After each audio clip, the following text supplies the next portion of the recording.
আচ্ছা, আমরা যারা জয়েন হয়েছে আর যারা জয়েন হবেন সকলের জন্য বিশেষ করে কিছু কথা। সেটা হচ্ছে যে আমরা ঈদের আগে রমাদান মাসে ক্লাস কম করছি, অনেকেই ক্লাসে জয়েন হন না, এর জন্য আমরা ক্লাসগুলো বাদ দিয়ে দিছিলাম। আর অনেকে ক্লাস অনেকগুলো হয়েছে রমাদান মাসে, সেগুলোতে দেখা যায় যে অনেকে ক্লাস পরিপূর্ণভাবে করেন নাই, যে কারণে অনেকগুলো পড়া মিস করছেন। এর জন্য আমরা আজকে থেকে প্রায় 10টা বা 11টার উপর ক্লাস হবে। এই সপ্তাহে, আগামী সপ্তাহে ক্লাস হবে, প্রতিদিন ক্লাস হবে। ক্লাসগুলোতে আমরা ইনশাল্লাহ, আমরা যে মাখরাজ পর্যন্ত তো পড়ছিলাম, এটা সবাই অনেকেই ক্লাসে ছিলেন, এটা রমাদানের আগেই এগুলো ক্লাস ধরা হয়েছিল, যে কারণে আমরা মাখরাজের পর থেকে অন্যান্য যে লেকচার শিটগুলো আছে, যেমন গুন্না বা অন্যান্য যে পড়াগুলো ছিল, যেগুলো আমরা মোটামুটি অনেকে ক্লাসে করে নাই, পড়ে নাই, বা রমাদান মাসে সময় পায় না ধরতে, এই তাজবিদগুলো ইনশাল্লাহ কমপ্লিট করব, তারপর সূরাগুলো পড়বো, এরপরে অন্যান্য বিষয়গুলো যা আছে আমাদের ক্লাসের সবগুলো লেকচার শিট পড়বো। আসলে একটা বিষয় হচ্ছে যে আমি যখন ক্লাস করাই আমাদের এইখান থেকে সন্তুষ্ট নিয়ে সবাই ক্লাস শেষ করাটাই আমার কাছে ভাল লাগে। আসলে সময় দেয়াটা বড় বিষয় না। আপনার রমাদান মাসের আমাদের একটা ব্যাচ শেষ হয়েছে, যেটা হচ্ছে 25 দিনে একটা ব্যাচ ছিল। সেখানে আপনি রিভিউ দেখবেন, দুই ভাই, মানে অনেকে রিভিউ দিতে পারে না, কিন্তু এর জন্য আমাদের রিভিউ কম। কিন্তু দুইজন ভাই রিভিউ দিছে, বা আমাদের যদি লাস্টের ক্লাস দেখেন সেখানে রিভিউ যদি ভিডিওতে দেখেন, প্রায় সবাই আলহামদুলিল্লাহ যারা ক্লাস করছে সবাই সন্তুষ্ট। এক ভাই বলছে যে আমি একটা ইনস্টিটিউট আছে ওনাদের, হচ্ছে মানে প্রসিদ্ধ একটা ইনস্টিটিউট আছে, জেনারেলেও ক্লাস করা অনেক বড়, সেখান থেকে ক্লাস করছে বা অন্যান্য ক্লাস করছে, বলছে যে এত সুন্দরভাবে ক্লাস মানে করা আমার জীবনে আর হয় নাই, বা আমি ভালো করেই কমপ্লিট করতে পারছি। যাই হোক, আসলে ওভাবে আমি মানে নিজেদেরই বলতে চাই না, কিন্তু বিষয়টা হচ্ছে যে ক্লাস করলে ইনশাল্লাহ চেষ্টা করা হয়, আমরা যে যতটুকু কথা দিচ্ছি ভাই সুন্দর করে পড়ানোর চেষ্টা করা হয়, ক্লাস করতে হয়। ক্লাস না করলে তো আসলে আমি যতই শিখাই আপনার তো কাজে লাগবে না। তো রমাদান মাসে আমাদের ক্লাসগুলো সবাই শেষ করে কথা ছিল, কিন্তু ওই যে রমাদান মাসে অনেকে আসে, না আসার কারণে এটা আমার কাছে খুব খারাপ লাগছে যে আমরা ক্লাসগুলো নিয়ে যাব কিন্তু ক্লাসে আসবে না কেউ, এটা ধরতে ধরা ব্যাচ শেষ হয়ে গেল, এটা মানে আসলে ভাল লাগে না জিনিসটা। এই কারণেই এই করছি। তো আজকেও প্রায় দেখা যায় 7 দিন হয়ে গেছে ঈদের। তো ওই রকম যে সবাই একটু ছুটিতে যাবে, আসবে, এরপরে যেন সবাই ফ্রিতে ক্লাস করতে পারে। তো যাই হোক, আসলে দুনিয়াবি জিন্দেগিতে আমাদের ব্যস্ততা আছে অনেক পরিমাণে। দুনিয়াকে আমরা প্রাধান্য দেই এখন বর্তমানে সবাই প্রায়, ঠিক আছে, বেশিরভাগ মানুষ দুনিয়াকে প্রাধান্য দেয়, আখেরাতকে কম প্রাধান্য দেওয়া হয়। যে কারণে অনেকে দেখা যায় যে কোনো ব্যস্ততা নাই তারপরও ক্লাসে নাই, বা অনেকে এইটা ভাবছে কিনা যে এক ক্লাস তো বাদ গেছে, তাহলে এখন কি পড়বো। আসলে আমি আপনাদেরকে মেসেজে দিয়ে দিছিলাম যে ক্লাসে আমরা মোটামুটি পিছন থেকে রিপিট করব, এটা বোঝানোর জন্য যে ক্লাস যা বাদ গেছে আমরা মোটামুটি আবার ওইটাকে ধরবো। তো যাই হোক, এগুলো আমাদের রিপিট হবে, আমরা মোটামুটি এগুলো থেকে পড়বো, এবং আজকে ইনশাল্লাহ হরফগুলোর উচ্চারণও হরকত দিয়ে একবার পড়াবো অল্প সময়ের জন্য, যেন ওগুলো যেগুলো মাখরাজ কমপ্লিট করছি মাখরাজে যাব না, কিন্তু হরফগুলোর উচ্চারণগুলো যেন আবার একটু ধরে নেই। ঠিক আছে, ধরাই নিলাম, তাহলে কি হবে, আমরা যেন সুন্দর করে পড়তে পারি। তো এই বিষয়গুলো আমরা করব। আবার আমাদের ক্লাস হবে হচ্ছে 1.5 ঘন্টা করে ইনশাল্লাহ। আমরা 1 ঘন্টা ক্লাসের জায়গায় 1.5 ঘন্টা, এখন এইটা হচ্ছে উপস্থিতির উপরে নির্ভর করবে। এখন আমরা একজন ক্লাস করলাম, 1.5 ঘন্টা যাবত কি ক্লাস করব, ঠিক আছে, এইটা হচ্ছে বিষয় মিলায়। মূলত হচ্ছে যদি ক্লাসে সবাই আসে তখন 1.5 ঘন্টা ক্লাস করা হবে। 1.5 ঘন্টার বেশিও লাগলে 2 4 5 মিনিট 10 মিনিট যদি বেশি ওভার হয়ে যায় আমরা ইনশাল্লাহ ক্লাস করাবো। আর ক্লাসের টাইম প্রতিদিন আমরা মোটামুটি তো এখান দিয়ে দিছি, প্রতিদিন হচ্ছে বাংলাদেশ সময় রাত 9টা আর ভারতীয় সময় হচ্ছে রাত 8টা 30, এই থেকে একদম 1.5 ঘন্টা, অর্থাৎ বাংলাদেশ সময় 10:30, এর পরেও যদি লাগে, আর ভারতীয় সময় 10টার পর পর্যন্ত আমরা পড়বো।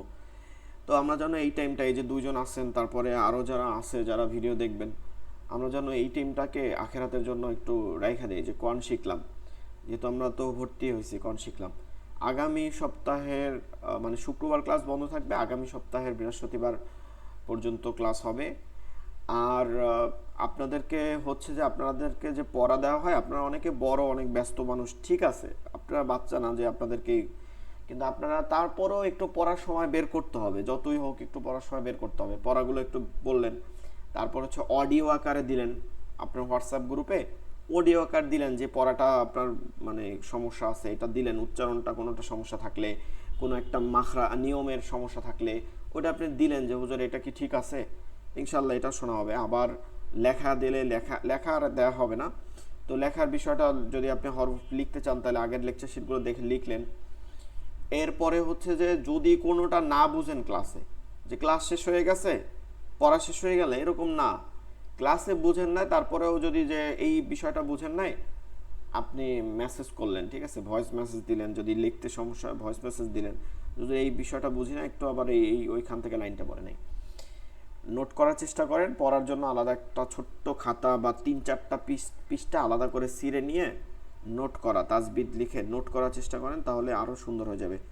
মানে কোরআন শিখতে কিছু কিছু তো ম্যাটেরিয়াল, আমরা দুনিয়া বিকাশ শিখতে আপনারা যেখানে এখানে পড়াশোনা করছেন, আমরা দেখছেন না, আমরা যখন বাংলা ইংলিশ পড়ি, আমরা যে অঙ্কগুলো পড়ছি সূত্র আমরা উঠাই রাখছি না, আলাদা করে নোট করে রাখছি না, ইংলিশ পড়ার সময় স্যারদের আলাদা আলাদা নোটগুলো করছি না, বাংলা পড়ার সময় নোট করছি না। কিন্তু কোরআন শিক্ষার ক্ষেত্রে কিন্তু আমরা কেউ বলতে পারবো না জেনারেলদের মধ্যে যে তাজবিদের জন্য আলাদা আমার নোট আছে, ঘরে আমার একটা নোট আছে। তারপরে সূরা ফাতিহা অর্থর জন্য আমি একটা সূরা পড়ছি, এটা দিয়ে 2-4টা শব্দ আমি লিখে রাখছি, বাংলায় লিখে রাখলাম যে এটার অর্থ এটা। এরকম কিন্তু আমরা কখনোই করি না, যে কারণে আমরা আসলে আমলে মানে মজা যে একটা, এই মজাটা আমরা পাই না। যাই হোক, আল্লাহ তাআলা আমাদেরকে তৌফিক দান করুক, এইরকম বুঝ দান করুক, আমাদের একটু দুনিয়াবি কাজ বা একটু পাশে রাখা আখেরাতের জন্য সময় ব্যয় করার মতন তৌফিক দান করুক, আমিন। আচ্ছা, আমরা একটু লেকচার শিট থেকে যাই, প্রথম থেকে যে আমরা কোন কোন পর্যন্ত কোনগুলোতে কি ছিল এইটা একটু দেখে আসি।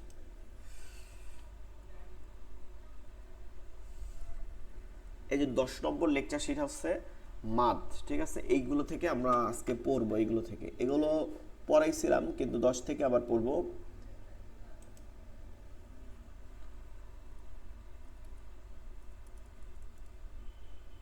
মোরাক্কাব বা যুক্ত বর্ণ, এটা 9 নম্বর লেকচার শিট। আপনারা যদি আপনাদের ক্লাসগুলো থেকে বের করে নেন, এটা যদি ক্লাস কেউ মিস করে থাকেন এই ক্লাসটা একটু করে নেবেন, ঠিক আছে। এই দেখে এইটা খুব বেশি একটা মানে পড়ার না, এটা জাস্ট আরবি হরফগুলো চেনার বিষয়, যে আরবি হরফগুলো কিভাবে পড়বে এই মুরাক্কাব। তো এই লেকচার শিটগুলো মোটামুটি আমরা পড়ছি। মাখরাজের পরে 7 নম্বর লেকচার শিট হচ্ছে মাখরাজ, 7 নম্বর লেকচার শিটে আছে হচ্ছে আমাদের মাখরাজ, ঠিক আছে। 7 নম্বর লেকচার শিটে হচ্ছে আমাদের মাখরাজ আছে। 8 নম্বরে হচ্ছে আরবি লেখার যে পদ্ধতিটা, আরবি কিভাবে লিখতে হবে, এই ক্লাসগুলো মোটামুটি দেওয়া হয়েছে। তো এরপরেও ক্লাস নেওয়া হয়েছে, কিন্তু এর পরের আমরা ওই যে মাদ থেকে শুরু করব, কারণ তাজবিদের কয়েকটা অধ্যায়ের একটা হচ্ছে মাখরাজ শেখা, 2 নম্বর হচ্ছে মাদ শেখা, 3 নম্বর হচ্ছে গুন্না শেখা, এর সাথে সাথে অন্যান্য পূর্বারি কলকলা এগুলো শেখা। তো আমরা যে ওই 7 নম্বর লেকচার শিট পর্যন্ত মাখরাজ পড়ছি, আর 8-9 আর হচ্ছে 10, এই 8-9 হচ্ছে লেখার যে পদ্ধতিটা আছে, কিভাবে আরবি হরফগুলো একটার সাথে একটা যুক্ত হয়ে যাবে, এই পদ্ধতিগুলো মূলত ওইটার মধ্যে আছে, ঠিক আছে। এই দুইটা একটু দেখে নেব, এগুলো রিপিট করার কিছু নাই তেমন কিছু, এগুলো খুবই সংক্ষেপে। আর আপনার ভিডিও না দেখে লেকচার চাইলে লেকচার শিট দেখেও বুঝে নিতে পারবেন 8-9। তো যেই কথাটা বলছিলাম, পরে এই যে এখন যুক্ত হয়েছেন, আমাদের ক্লাস শুরু হবে হচ্ছে রাত 9টা থেকে বাংলাদেশ সময়, ভারতীয় সময় হচ্ছে 8টা 30। আমরা রেকর্ডিংয়ে দিয়ে দিছি, আমরা অনেকক্ষণ অপেক্ষা করছি, তারপর রেকর্ড দিয়ে দিছি, মানে এইমাত্র রেকর্ডের প্রথমে আছে, রেকর্ড দিয়ে দিছি, রেকর্ডের প্রথমে আছে, শুনে নেবেন, বিভিন্ন কথা আছে। আর আমরা প্রতিদিন ক্লাস করব, 1.5 ঘন্টার উপরে ক্লাস করব। আজকে যেহেতু প্রথম দিন একটু দেরি হয়েছে অনেকের, আর ক্লাসগুলো আমরা রিপিট করব, ঠিক আছে। ক্লাসগুলো আমরা রিপিট করতেছি, মানে আমার অনেক ক্লাস মিস গেছে না, আমরা 10 নম্বর লেকচার শিট থেকে ক্লাস আবার যাব। জি, বলবেন কিছু?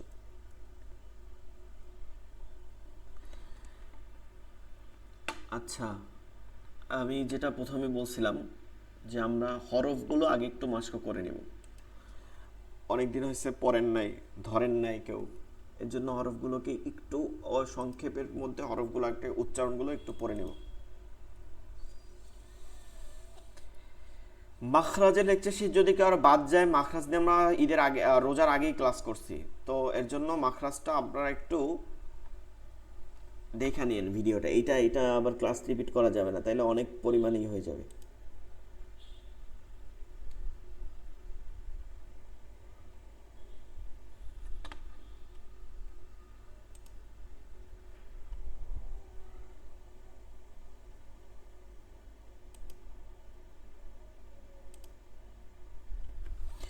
আচ্ছা, মাখরজ, মাখরজ বিষয়টা হচ্ছে কি যে উচ্চারণ যে করি আমরা, এই এই যে উচ্চারণ করি এগুলো সবই হচ্ছে কি মাখরজ, এগুলো সব হচ্ছে মাখরজ।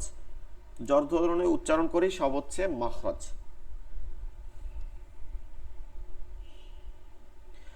যত ধরনের উচ্চারণ করি সব হচ্ছে মাখরাজ। এখন মূল বিষয় হচ্ছে যে আরবি হরফগুলো যে আছে, আরবি হরফের যে উচ্চারণগুলো আছে এগুলো হচ্ছে মাখরাজ। আরবি হরফের যে মূল উচ্চারণ আছে এগুলো হচ্ছে মাখরাজ।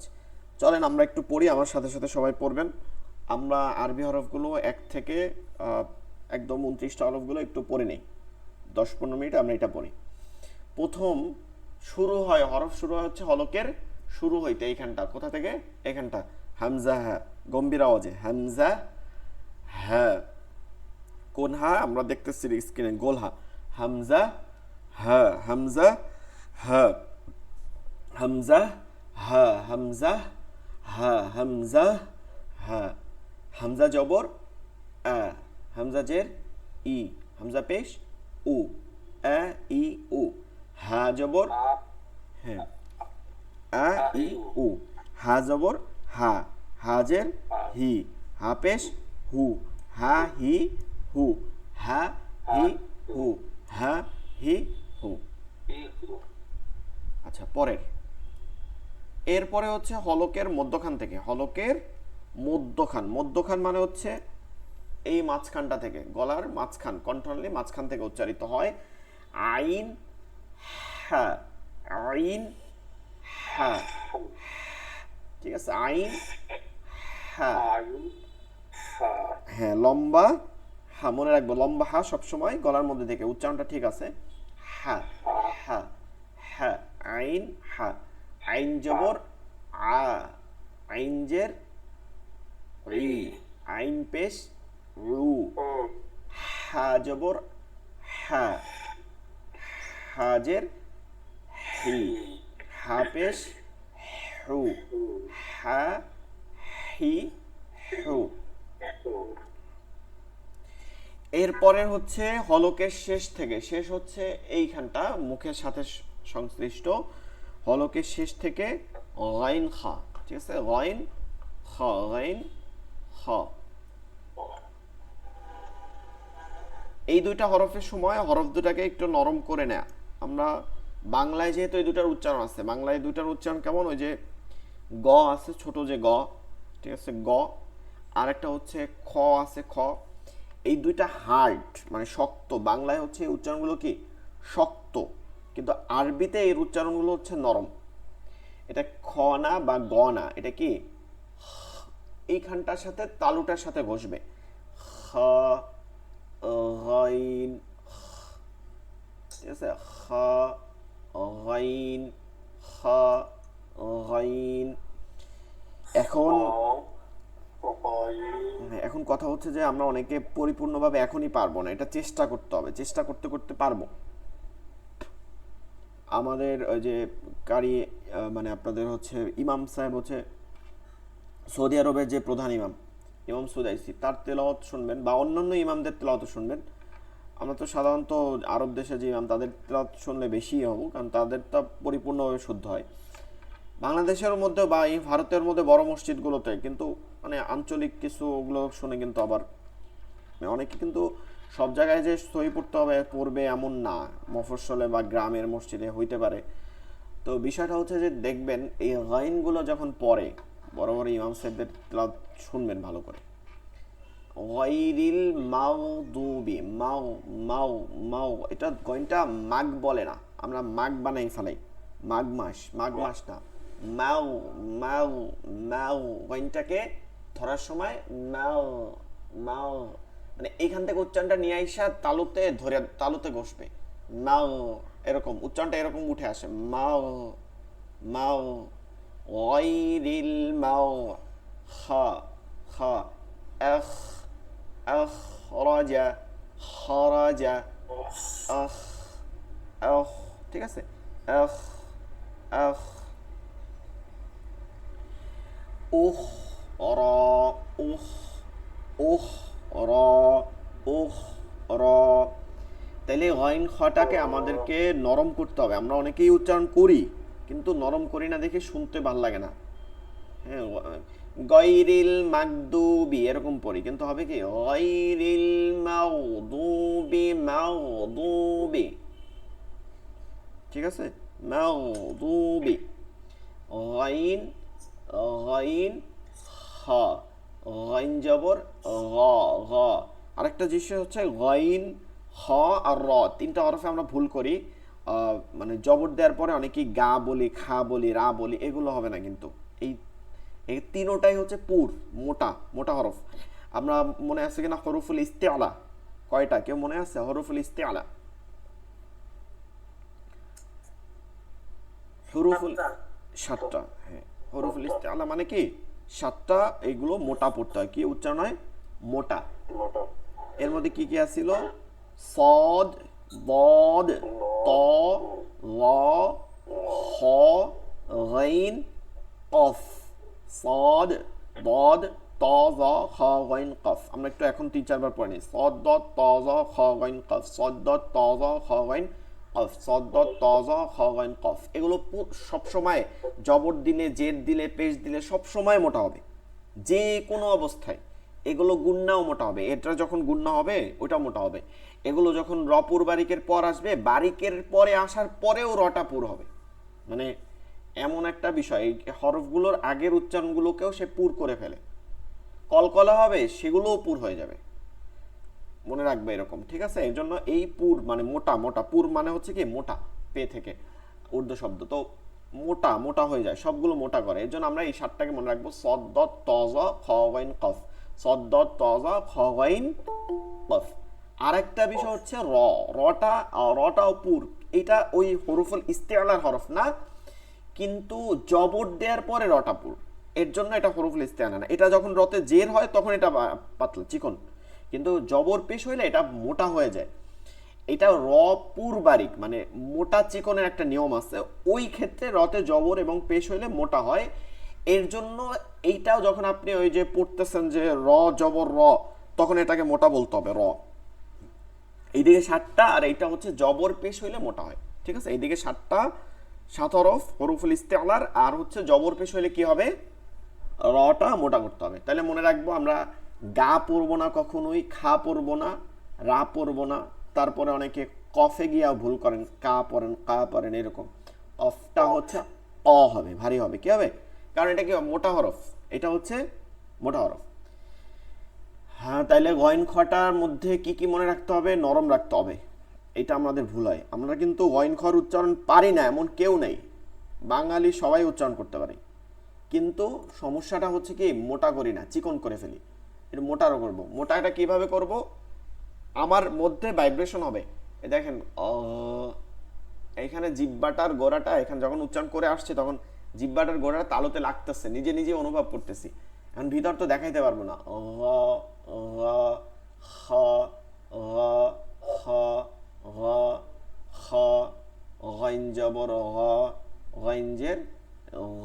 দেখেন গি বললে হবে না, এটা কি পুর মোটা হরফ, হরফুল ইস্তেআলার। তাহলে গি হবে, গি হবে না। কি হবে? গি, গি, গি। ওয়াইন পেশ গু, গু, গু হবে না, গু হবে, গু, গু, গু, ঠিক আছে? গ, গি, গু। আমরা বলার সাথে সাথে সাথে বলার চেষ্টা করবো সবাই। গ, গি, গু, গু। খ, খি, খু। দেখেন খি বলি নাই কিন্তু, খি বলছে, খি মোটা, খি। খু বলি নাই কিন্তু, খু, খু। খ, খি, খু, খু, খ, খি, খু। আমরা অনেক সময় তেলাওয়াত যাদের শুনি, কারি সাহেবদের তেলাওয়াত, তখন আমাদের অনেক মজা লাগে না? আমরা অনেক সময় এরকম অনুভব করি, আমিও যদি এরকম তেলাওয়াত করতে পারতাম। এর একটা বেশ কারণ হচ্ছে যে হরফগুলোর উচ্চারণটা সঠিকভাবে করা। এই যে বলছি না চিকন মোটা, এর মধ্যে অনেক সৌন্দর্য বৃদ্ধি হয়ে যায় তেলাওয়াতের মধ্যে।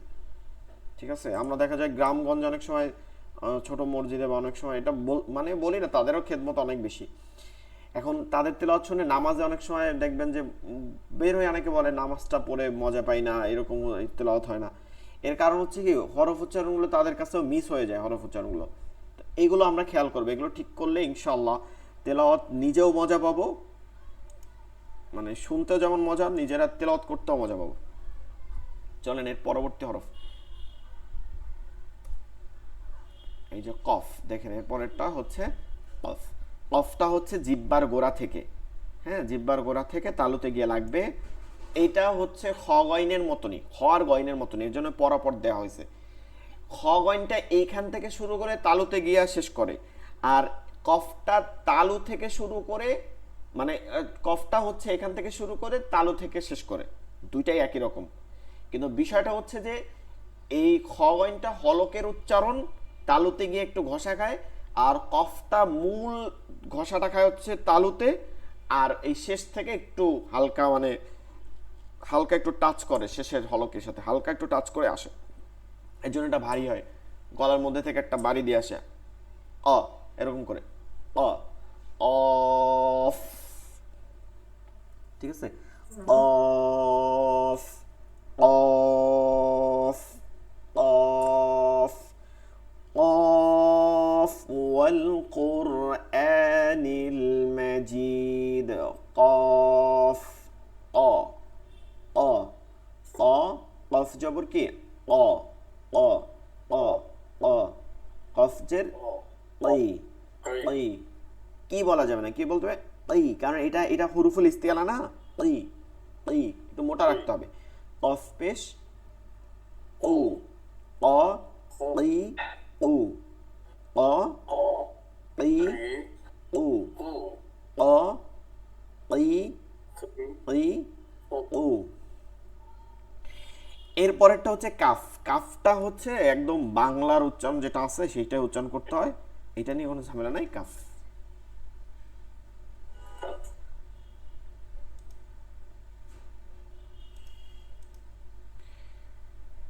কাফ, কাফ জবর কা, কাফ জের কি, কাফ পেশ কু, কাকি কু, কাকি কু। এর মধ্যে একটু কথা হয়েছে যে কাফ এবং তায়ের ক্ষেত্রে যদি একটা হামস রাখা যায়, একটু বাতাসটা চলমান রাখা যায়, তাহলে তেলাওয়াতটা আরো সুন্দর হয়ে যায়। যেমন কাফ, কাফ, কাফ বলার সময় খয়ের দিকে একটু চলে যাওয়া, তা তা বলার সময় থয়ের দিকে একটু চলে যাওয়া, থ পড়ি না আমরা বাংলায়, কাফ তা তা তা, এই যে একটু বাতাসটা চলে, তা কাফ তা। আচ্ছা যদি না চলে যায় হামসের সমস্যা নাই, হামসের কোনো সমস্যা নাই, এটা হামস না করলেও হয়। কাফ তা, কাফ তা, হামস শুধু তেলাওয়াত সুন্দর করে। এরপরেরটা হচ্ছে জিম শিন ইয়া, তিনটা হরফ, জিম শিন আর হচ্ছে ইয়া, জিম শিন ইয়া, জিম শিন ইয়া। এই যে জিম শিন ইয়া তিনটা হরফ পড়তেছে, এই তিনটা শক্ত হবে। প্রথম শর্ত হচ্ছে তিনটা কি হবে, শক্ত করতে হবে। দুই নম্বর হচ্ছে এইটার মধ্যে মানে জিমটার মধ্যে কোনো বাতাস চলবে না। সিফাতের একটা নিয়ম হচ্ছে এটাতে বাতাসটা বন্ধ হয়ে যাবে, জিম বাতাস বন্ধ। শিনে বাতাস চলবে, ইয়াতে আবার বাতাস বন্ধ হয়ে যাবে, তাহলে জিম আর ইয়াতে বাতাস বন্ধ হবে, ইয়া জিম। শিনে আবার এটা তাফাস্সির হরফ, সিফাতে এটা তাফাস্সি, মানে বাতাস চলে, যেটা তাফাস্সি হচ্ছে বাতাস চলে, চলমান থাকে, তাহলে এইটা বাতাস চলবে। জিব্বা আর তালুর মাঝখান থেকে বাতাসটা চলতে থাকবে, ঠিক আছে, এরকম জিব্বা তালু এর মধ্যে থেকে একটা হালকা চিকন করে বাতাস চলতে থাকবে, শিন। এখন শিনের উচ্চারণ করব তালে বস স থেকে, কি দিয়ে, তালে বস স। আর তিনটা হচ্ছে জিব্বার মধ্যখানটা তালুতে গিয়ে লাগাইয়া, জিব জিব,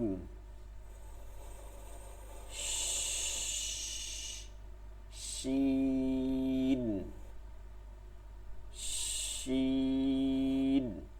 এরপর হচ্ছে ইয়া ইয়া, জিম শিন ইয়া, জিম শিন ইয়া, জিম জবর যা। দেখেন কোনো বাতাস চলবে না, যা হলে যা হচ্ছে এখান থেকে, যা, বাতাস চলে, যা যা যা, কিন্তু মাঝখান থেকে লাগাইয়া শক্ত, যা যা যা, জিম জবর যা, জিম জের জি, জিম পেশ জু, শিন জবর শা, শিনজের শি, শিন পেশ শু, শা শি শু, ইয়া জবর ইয়া, ইয়া জের ই, ইয়া পেশ ইউ, ইয়া, ইয়াটা আবার খেয়াল করি, ইয়া জবর ইয়া, ইয়া জের ই, ই, হামজাটা বলি হচ্ছে ই, আর এটা হচ্ছে চাপ দিয়া, ই, ই, ই, ইয়া পেশ ইউ, ইউ, ইংলিশে ইউটাকে আপনার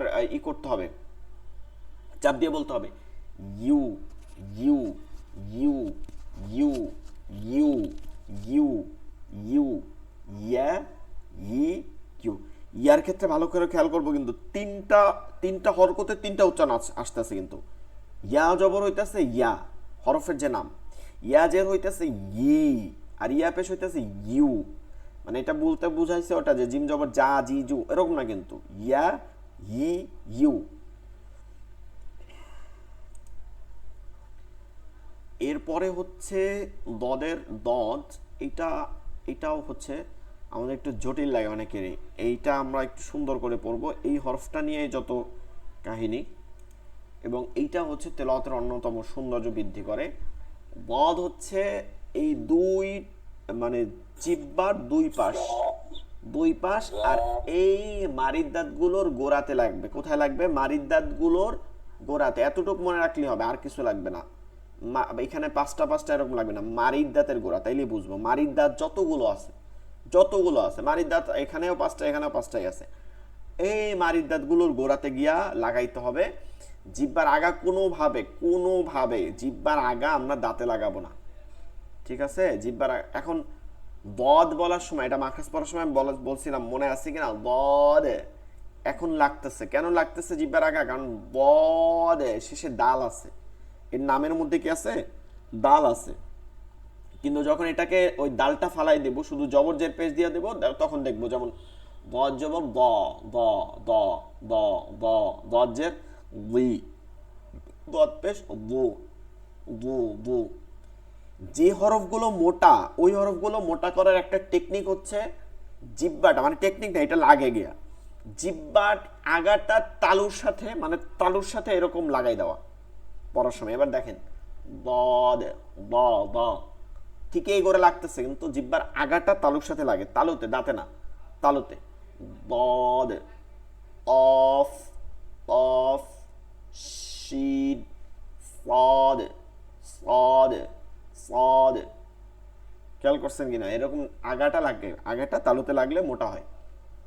তাইলে দ, দ, আরেকটা দরটা নরম রাখতে হবে, দদ, দজ্জ এবং দজ্জের ওই, ওই, ওই, হরুফুল ইস্তেআলা মোটা, ওই, দদ পেশ ও।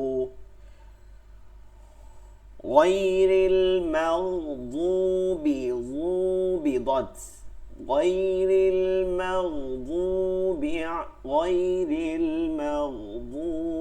عليهم ولا الضالين।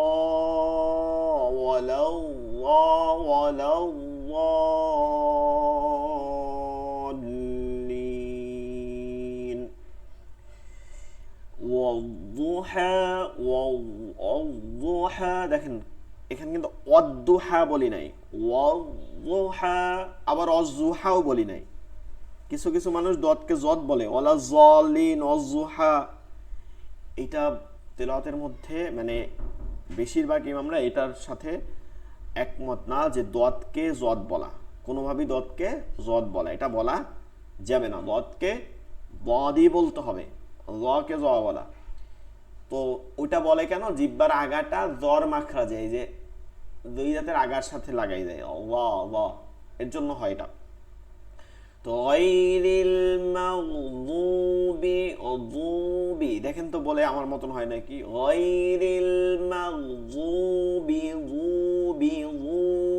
আলাইহিম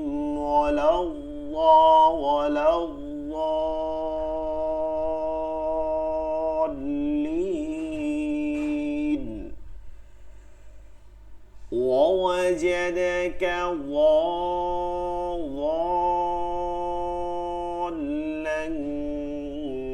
فهدى ولا يحض على طعام المسكين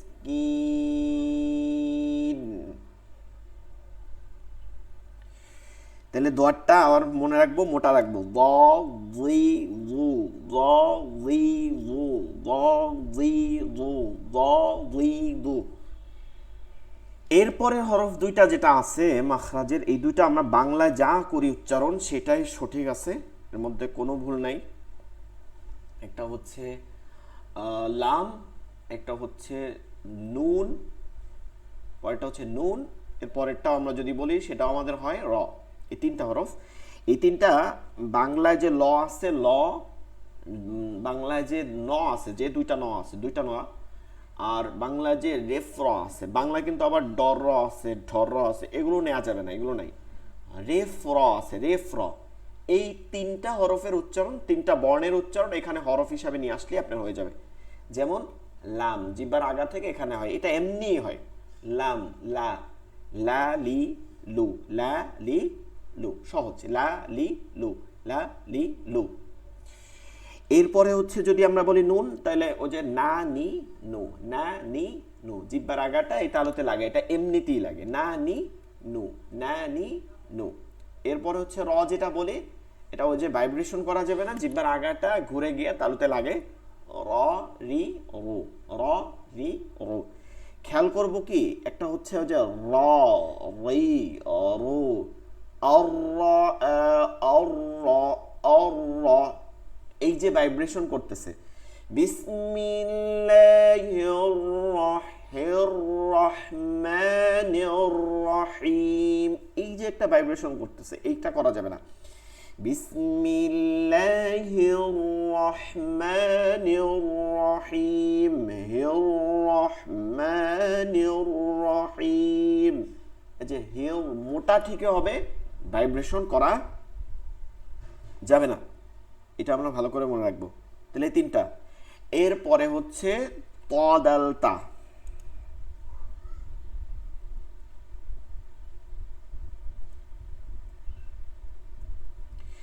ত দেল তা, ত দেল তা, ত দেল তা, তিনটা মাখরাজের যে হরফ আছে, এই তিনটা হচ্ছে জিব্বার আগার এই দুই দাঁতের, এই দুই দাঁত, এই দুই দাঁতের উলিয়া দাঁত, এই যে সানা উলিয়া, উলিয়া দাঁতের এই দুই দাঁতের গোড়াতে, ভিতরে গোড়াতে। প প, তটা একটু মোটা করে, প দেল তা, প মোটা হয় কিভাবে, দাঁতের গোড়া আর তালু, দাঁতের গোড়া আর মারি, মারি দাঁতের গোড়া আর মারি, মানে দাঁতের যে মারিটা আছে, যে দাঁতটা মারি আছে ওই দাঁতটাই, এই দুইটা দাঁতের মারি আর গোড়া একসাথে মিলাইয়া, মানে জিব্বার পুরো মাথাটা মিলে যাবে, তাইলে মোটা হয়ে যাবে ত। এরপরে মারি থেকে একটু নিচে চলে আসবে, মারিতে আর লাগবে না, ওই গোড়ায় লাগবে শুধু, দেল। এরপরে আরেকটু নিচে চলে আসবে, তা, প দেল তা, প জবর ত, তজের তি, ত পেশ উ, ত হ্যাঁ, ত হ্যাঁ মা أنزلنا عليك القرآن لتشقى، طه طه طاسي طاسيم ميم، ط মোটা হবে কি, ত রি তি তু, ত তি তু, ত তি তু, দেল দা দি দু, এটা বাংলায় যে দাল আছে দ আছে এটা দা দি দু, তাও হচ্ছে বাংলায় তা তি তু। এরপরেরটা এই জোড়া হরফগুলো আমরা পড়ছিলাম, মনে আছে কিনা, জিব্বার আগা সামনের উপরে দুই দাঁতের আগাতেই লাগাইয়া, সামনের উপরে দুই দাঁতের আগাতে লাগাইয়া ওই জোয়াটা মোটা রাখতে হবে। জোয়াটা হচ্ছে এই এই দাঁতের আগা থেকে এই ভিতরের দিকে পেট পর্যন্ত, হ্যাঁ, দাঁতের আগা থেকে পেট পর্যন্ত পুরো জিব্বার আগাটা লাগা যাবে, তাহলে মোটা হবে। মনে রাখবো এই তিনটা হরফে অনেকেই শব্দ করেন আউজু, আউজু জু, ওয়ালা মিনাল যালিমিন, ঠিক আছে। এরপরে হচ্ছে আলহাকুমুত তাকাসুর, হ্যাঁ সুর এরকম। তারপর হচ্ছে সূরা ফালাকে কুল আউযু বিরাব্বিল ফালাক, অমিন শাররিন নাফাসাতি, এরকম বলেন। এটা এগুলো এই তিনটা হরফে কোনো শব্দ আসবে না। নাফাহাতি, হাতি, তাহলে তিনটা হরফে কোনোভাবে শব্দ করা যাবে না। ল, লি, লু, রা, রি, রু, হা, হি, সু, ল, লি, লু, তা, রি, রু, তা, সি, সু। এর পরের তিনটা হচ্ছে শব্দ করতে হবে, এই পরের তিনটা শব্দ করতে হবে। সদ, সিন, ঝা, জিব্বার আগা, সামনের নিচের দুই দাঁতে আগা। সদ, সিন, জা, সদ, সিন, জা, সদ, সিন, জা, সদ জবর স, সজের সি, সদ পেশ সু, সিন জবর সা, সিনজের সি, সিন পেশ সু, ঝা জবর ঝা, ঝাজের জি, ঝা পেশ ঝু। আচ্ছা, এর পরেরটা হচ্ছে ফা। এটা আমরা বাংলার সাথে মিলাই অনেকে করি, এটা বাংলার সাথে মিলাইলে হবে না, কারণ বাংলা আমরা কিন্তু অনেক, আপনারা যদি বাংলা সম্পর্কে মানে ব্যাকরণ পড়ে থাকেন তাহলে মানে বুঝতে পারবেন, যদি ব্যাকরণ কেউ উচ্চমানের পড়ে থাকেন। দেখেন, একটা হচ্ছে আমাদের বাংলাদেশেও যারা আছে বাঙালি যারা, আমরা কিন্তু শুধু বই পড়ি বাংলায়, মানে বাংলা ব্যাকরণ পড়ি, শব্দর মানে সৃষ্টি হচ্ছে, উদ্ভব হয়েছে কোথা থেকে, এরপরে শব্দগত এই কি, এইসব বিভিন্ন বিষয় ব্যাকরণ কারক পড়তেছি। কিন্তু যদি বাংলার মূল উচ্চারণ পড়েন, আমার এক স্যার ছিল মনে আছে, আমি মানে প্রাইভেট পড়ছিলাম, স্কুলের এক টিচার ছিল, মানে উনি মারা গেছেন সরি। তো এখানে এক স্কুলের টিচার ছিল, আমি জাস্ট প্রাইভেট বাংলা পড়ছিলাম উচ্চারণের জন্য। তো উনি বেশ ভালো করে বাংলা পড়াইতো, মানে মানুষটা হিন্দু ছিল, বঙ্কিম স্যার ছিল এরকম। তো মানে স্যার ওই আগে বর্ণর উচ্চারণগুলো, আমরা যেরকম মাকরাজ পড়তেছি বর্ণর উচ্চারণ পড়াইতো, আমাদের মনে আছে বর্ণর উচ্চারণগুলো পড়াইতো। তো বাংলায় কিন্তু এইরকম বর্ণর উচ্চারণ আছে, কিন্তু আমরা পড়ি নাই, মানে বাংলা পড়ি না দেখে আমরা জানি না, উচ্চারণ কিন্তু এরকম আছে। তো ফায়ের উচ্চারণটা আমরা সাধারণত করি এরকম, ফা, ফা, ফু, ফু, এরকম করি। কিন্তু উচ্চারণটা কিন্তু আমরা যে আরবিতে যেটা করতেছি, জিহ্বার আগা, নিচের ঠোঁটের পেট, সামনের উপর দুই দাঁতের আগা, এইরকম করেই কিন্তু ফা উচ্চারণ হয়, ঠিক আছে, বাংলাতেও। তাহলে ফা, ফি, ফু, ফা, ফি, ফু, ফা, ফি, ফু, ফা, ফি, ফু, ফা, ফি, ফু। এরপরে তিনটা হচ্ছে ওয়াও, ব্যা, মিম, তিনটা হরফ, ঠিক আছে, ওয়াও, ব্যা, মিম, ওয়াও, ব্যা, মিম। এই যে তিনটা হরফ উচ্চারিত হচ্ছে, ওয়াও, ব্যা, মিম, ওয়াও, ব্যা, মিম। ওয়াও হচ্ছে দুই ঠোঁট গোল করে এবং মাঝখানে এই এক আঙ্গুল পরিমাণে ফাঁকা থাকতে হবে। ওয়ার উচ্চারণ সময় মনে রাখবেন, জবর, জের, পেশ তিনটা ইয়ার মতন ভিন্ন ভিন্ন উচ্চারণ হয়। বার মিম হচ্ছে বাংলায় বা, ব, আর মিম হচ্ছে ম, এই তিনটা উচ্চারণ করলে হবে। ওয়াও জবর ওয়া, ওয়াও, ওয়া, ওয়াও জের উই, ওয়াও পেশ উ, ওয়া, উই, উ, ওয়া, উই, উ, ওয়া, উই, উ, ওয়া, উই, উ, ওয়া, উই, উ, ওয়া, উই, উ, ওয়া, উই, উ, ওয়া, উই, উ, ওয়া, উই, উ, ওয়া, উই, উ, ওয়া, উই, উ। বা, বি, বু, মা, মি, মু, ওয়া, উই, ইংলিশে উইটাকে গোল করে বলতে হবে উই, আর ওয়াও পেশ উ, উ না, উ, উ, বু থেকে বলতে হবে উ, ওয়া, উই, উ। তাহলে এই হরফগুলো, এই হচ্ছে উচ্চারণ। আমরা 10 নম্বর লেকচার শিটে যাবো, এটা নিয়ে কোনো কথা আছে কারো, বুঝতে সমস্যা আছে কিনা, এটা জাস্ট আমরা রিপিট করতেছি ক্লাসগুলো।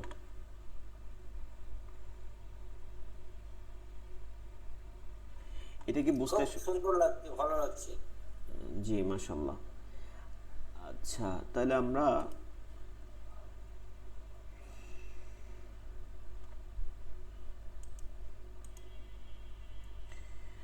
দশ নম্বর লেকচার শিটে চলে আসি। মধ্যের গুলো হচ্ছে লেখা, আপনারা একটু দেখে নেবেন, ওটা সমস্যা না কোনো বিষয়। 10 নম্বর লেকচার শিট, এইটা হচ্ছে আমরা যে তেলাওয়াতের মধ্যে টানি, একটা টান দেই না, তেলাওয়াতকে দীর্ঘ করি, এই যে তেলাওয়াতে দীর্ঘ করা হয়, টান দেয়া হয়, এইটার নাম হচ্ছে মাদ, মিম দাল, মাদ, আরবি শব্দ মাদ। মাদ অর্থ হচ্ছে টেনে পড়া, দীর্ঘ করে পড়া। যেমন ধরেন মা, এটাকে দীর্ঘ করা, মা বা, বা তা, তাকে একটু দীর্ঘ করা, তা। বর্ণের কিন্তু যে হরকত যেগুলো এটা সংক্ষিপ্ত, হরকত কি সংক্ষিপ্ত, হরকত দিয়ে দ্রুত পড়তে হয়, বা বি বু তা তি তু, এটাকে দীর্ঘ করা, বা বি বু।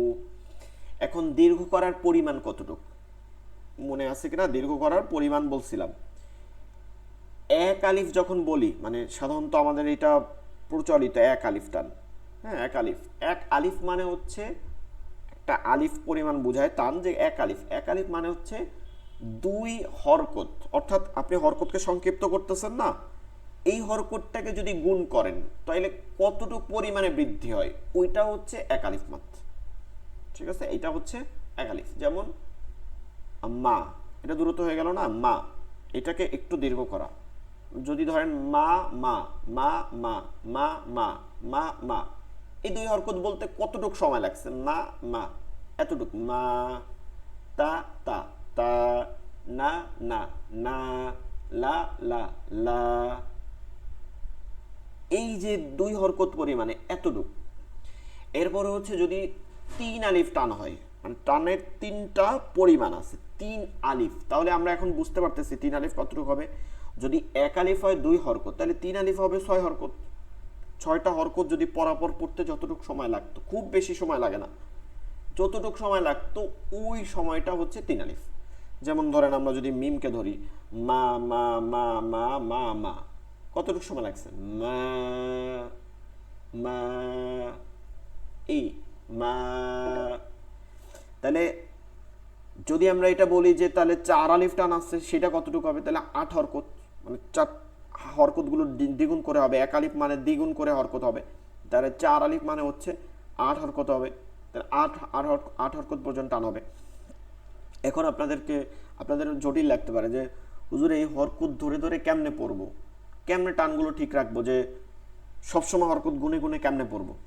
কেউ গুনে গুনে পড়ে না আসলে, আমরাও শিখছি গুনে গুনে শিখে নেয়, কিন্তু এটা হচ্ছে কি পড়তে পড়তে পড়তে পড়তে অভ্যাস হয়ে যাবে, আপনার অভ্যাস হয়ে যাবে, হরকত গোনা লাগবে না। এখন আপনার এটা হচ্ছে যে আপনি মনে রাখবেন যে হরকতকে দ্রুত পড়বেন, একালিফকে ওই হরকতের থেকে একটু বেশি পড়বেন টান দিয়া, তিন আলিফকে ওই যে এক আলিফটা পড়ছিলেন ওইটার যেন তিন গুণ হয়। ঠিক আছে, তিন গুণ, মানে আপনি বুঝতে পারবেন যে ওইটার থেকে তিন গুণ। এখন তিন গুণের থেকে যদি বেশি হয়ে যায় সমস্যা নাই, তিন গুণের থেকে বেশি হয়ে গেল, চার গুণ হয়ে গেছে, সমস্যা কি, চার গুণ হয়ে গেছে। এখন আপনি তো তিন গুণই টান দিচ্ছেন, তিন আলিফ। এরপর যখন আপনি চার আলিফ টানবেন তখন ওই তিন আলিফটা যে টানছিলেন ওইটা থেকে আর এক গুণ যেন বাড়ে।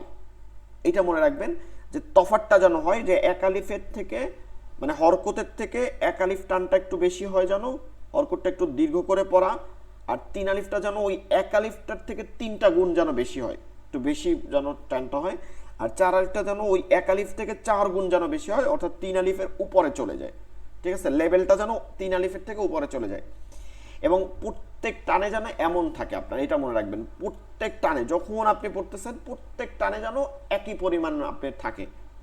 মানে একই পরিমাণ বলতে আবার বলতে পারেন যে একই পরিমাণ মানে মানে চার আলিফ যেন তিন আলিফের নিচে না চলে আসে, চার আলিফ যেন সবসময় দীর্ঘ থাকে, আবার তিন আলিফ যেন সবসময় চারের নিচে থাকে, আবার এক আলিফ যেন সবসময় তিনের নিচে থাকে।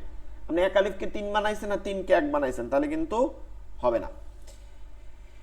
এইটা হচ্ছে মাদ। এই মাদ দুই ধরনের হয়, মানে একটা হচ্ছে আসল মাদ, মাদ্দে আসলিয়া, একটা হচ্ছে মাদ্দে ফারঈ। মাদ্দে ফারঈ সহযোগী মাদ, সহযোগী মাদ। মাদ্দে আসলি মানে হচ্ছে যেটা মৌলিক মাদ, সৃষ্টিগতভাবে মাদ, এর কোনো প্রয়োজন হয় না, কারো কোনো সাহায্যের প্রয়োজন হয় না, সৃষ্টিগতভাবে শর্তযুক্ত হইয়া মাদ হয়ে গেছে। ফারঈ হচ্ছে আগে ওই ফারঈ মাদ হইতে হইলে আগে মাদ্দে আসলি হইতে হবে, ও যে যেগুলো শর্ত ওইটা আগে হইতে হবে, তারপরে সে তিন আলিফ চার আলিফ হইতে হবে। তো তিন চার যত টান আছে সব ফারঈর মধ্যে পড়ছে, আর এক আলিফ যত টান আছে ওটা হচ্ছে আসলির মধ্যে পড়ছে, মানে আসল সৃষ্টিগতভাবে এক আলিফ মাদ। আর তিন চার হইতে হইলে কি হইতে হবে, তার মধ্যে আসলি। কঠিন লাগতেছে কিন্তু, কঠিন না কিন্তু, মানে এক আলিফ মাদ না হইয়া তিন চার আপনি কখনোই হইতে পারবে না, এটা বুঝতেছেন কিনা? এক আলিফ মাদ না হয়ে, এক আলিফ মাদ না হয়ে কখনো 3-4 হইতে পারে না। এখন এক আলিফ মাদ হইতে তো আর 3-4-এর প্রয়োজন হয় না, সে তো একা একাই হইতে পারে। তো ওইটা হচ্ছে আসলি, এটা হচ্ছে ফারি। এখন যেটা পড়তেছি আমরা 10 নম্বর লেকচার শিট, এটা হচ্ছে মাদ্দে আসলি। আচ্ছা, আমরা একটু লাইনটা কেটে, আমাদের তো 50 মিনিট হয়ে গেছে, লাইনটা কেটে আমরা দ্বিতীয় নাম্বার একটু লিঙ্কে জয়েন হই। দ্বিতীয় নাম্বার দেওয়া আছে না 45 মিনিট দ্বিতীয় ক্লাস, একটু কষ্ট করে সবাই এখনই জয়েন হন, কারণ এখন লাইন কেটে গেলে ক্লাসের মধ্যে তার থেকে আমরা ওইটা জয়েন হয়ে তারপর পড়ি। এটা 1 ঘন্টা হলে লাইন কেটে যাবে, তো ওইটা জয়েন হয়ে যায় সকলে।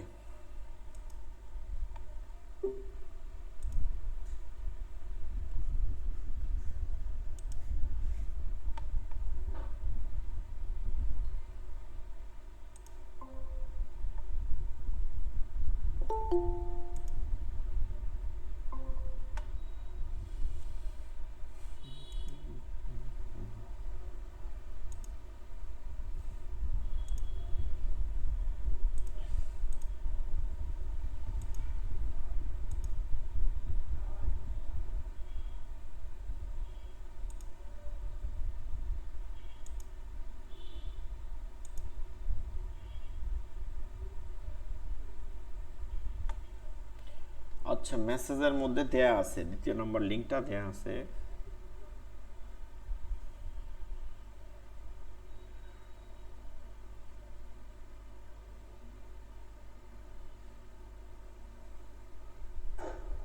বলছিলাম স্যার, এই মাদের যে দুই প্রকার বলেন, একটা অরিজিনাল আর একটা সহযোগী মাদ, এই ব্যাপারটা আর একবার ক্লিয়ার করবেন একটু। আচ্ছা, একটু সবাই আসুক, ঠিক আছে। আলোচনা যেটা, এটা আমরা লেকচার শিট থেকে বুঝাইতে বুঝাইতে মাদ্দে আসলিটা বুঝাইতেছি, তাহলে আরো ভালো হবে। মানে মধ্যে গেলে আপনারা বুঝতে পারবেন, মধ্যে আমি বলবো, মানে পড়ার সময় আবার বলবো যে আসলি কেমনে হয়েছে, ফারাই কেমনে হয়েছে। মানে মুখস্থ মুখস্থ বললে বুঝতে পারতেছেন না জিনিসটা, আমি বলতেছি।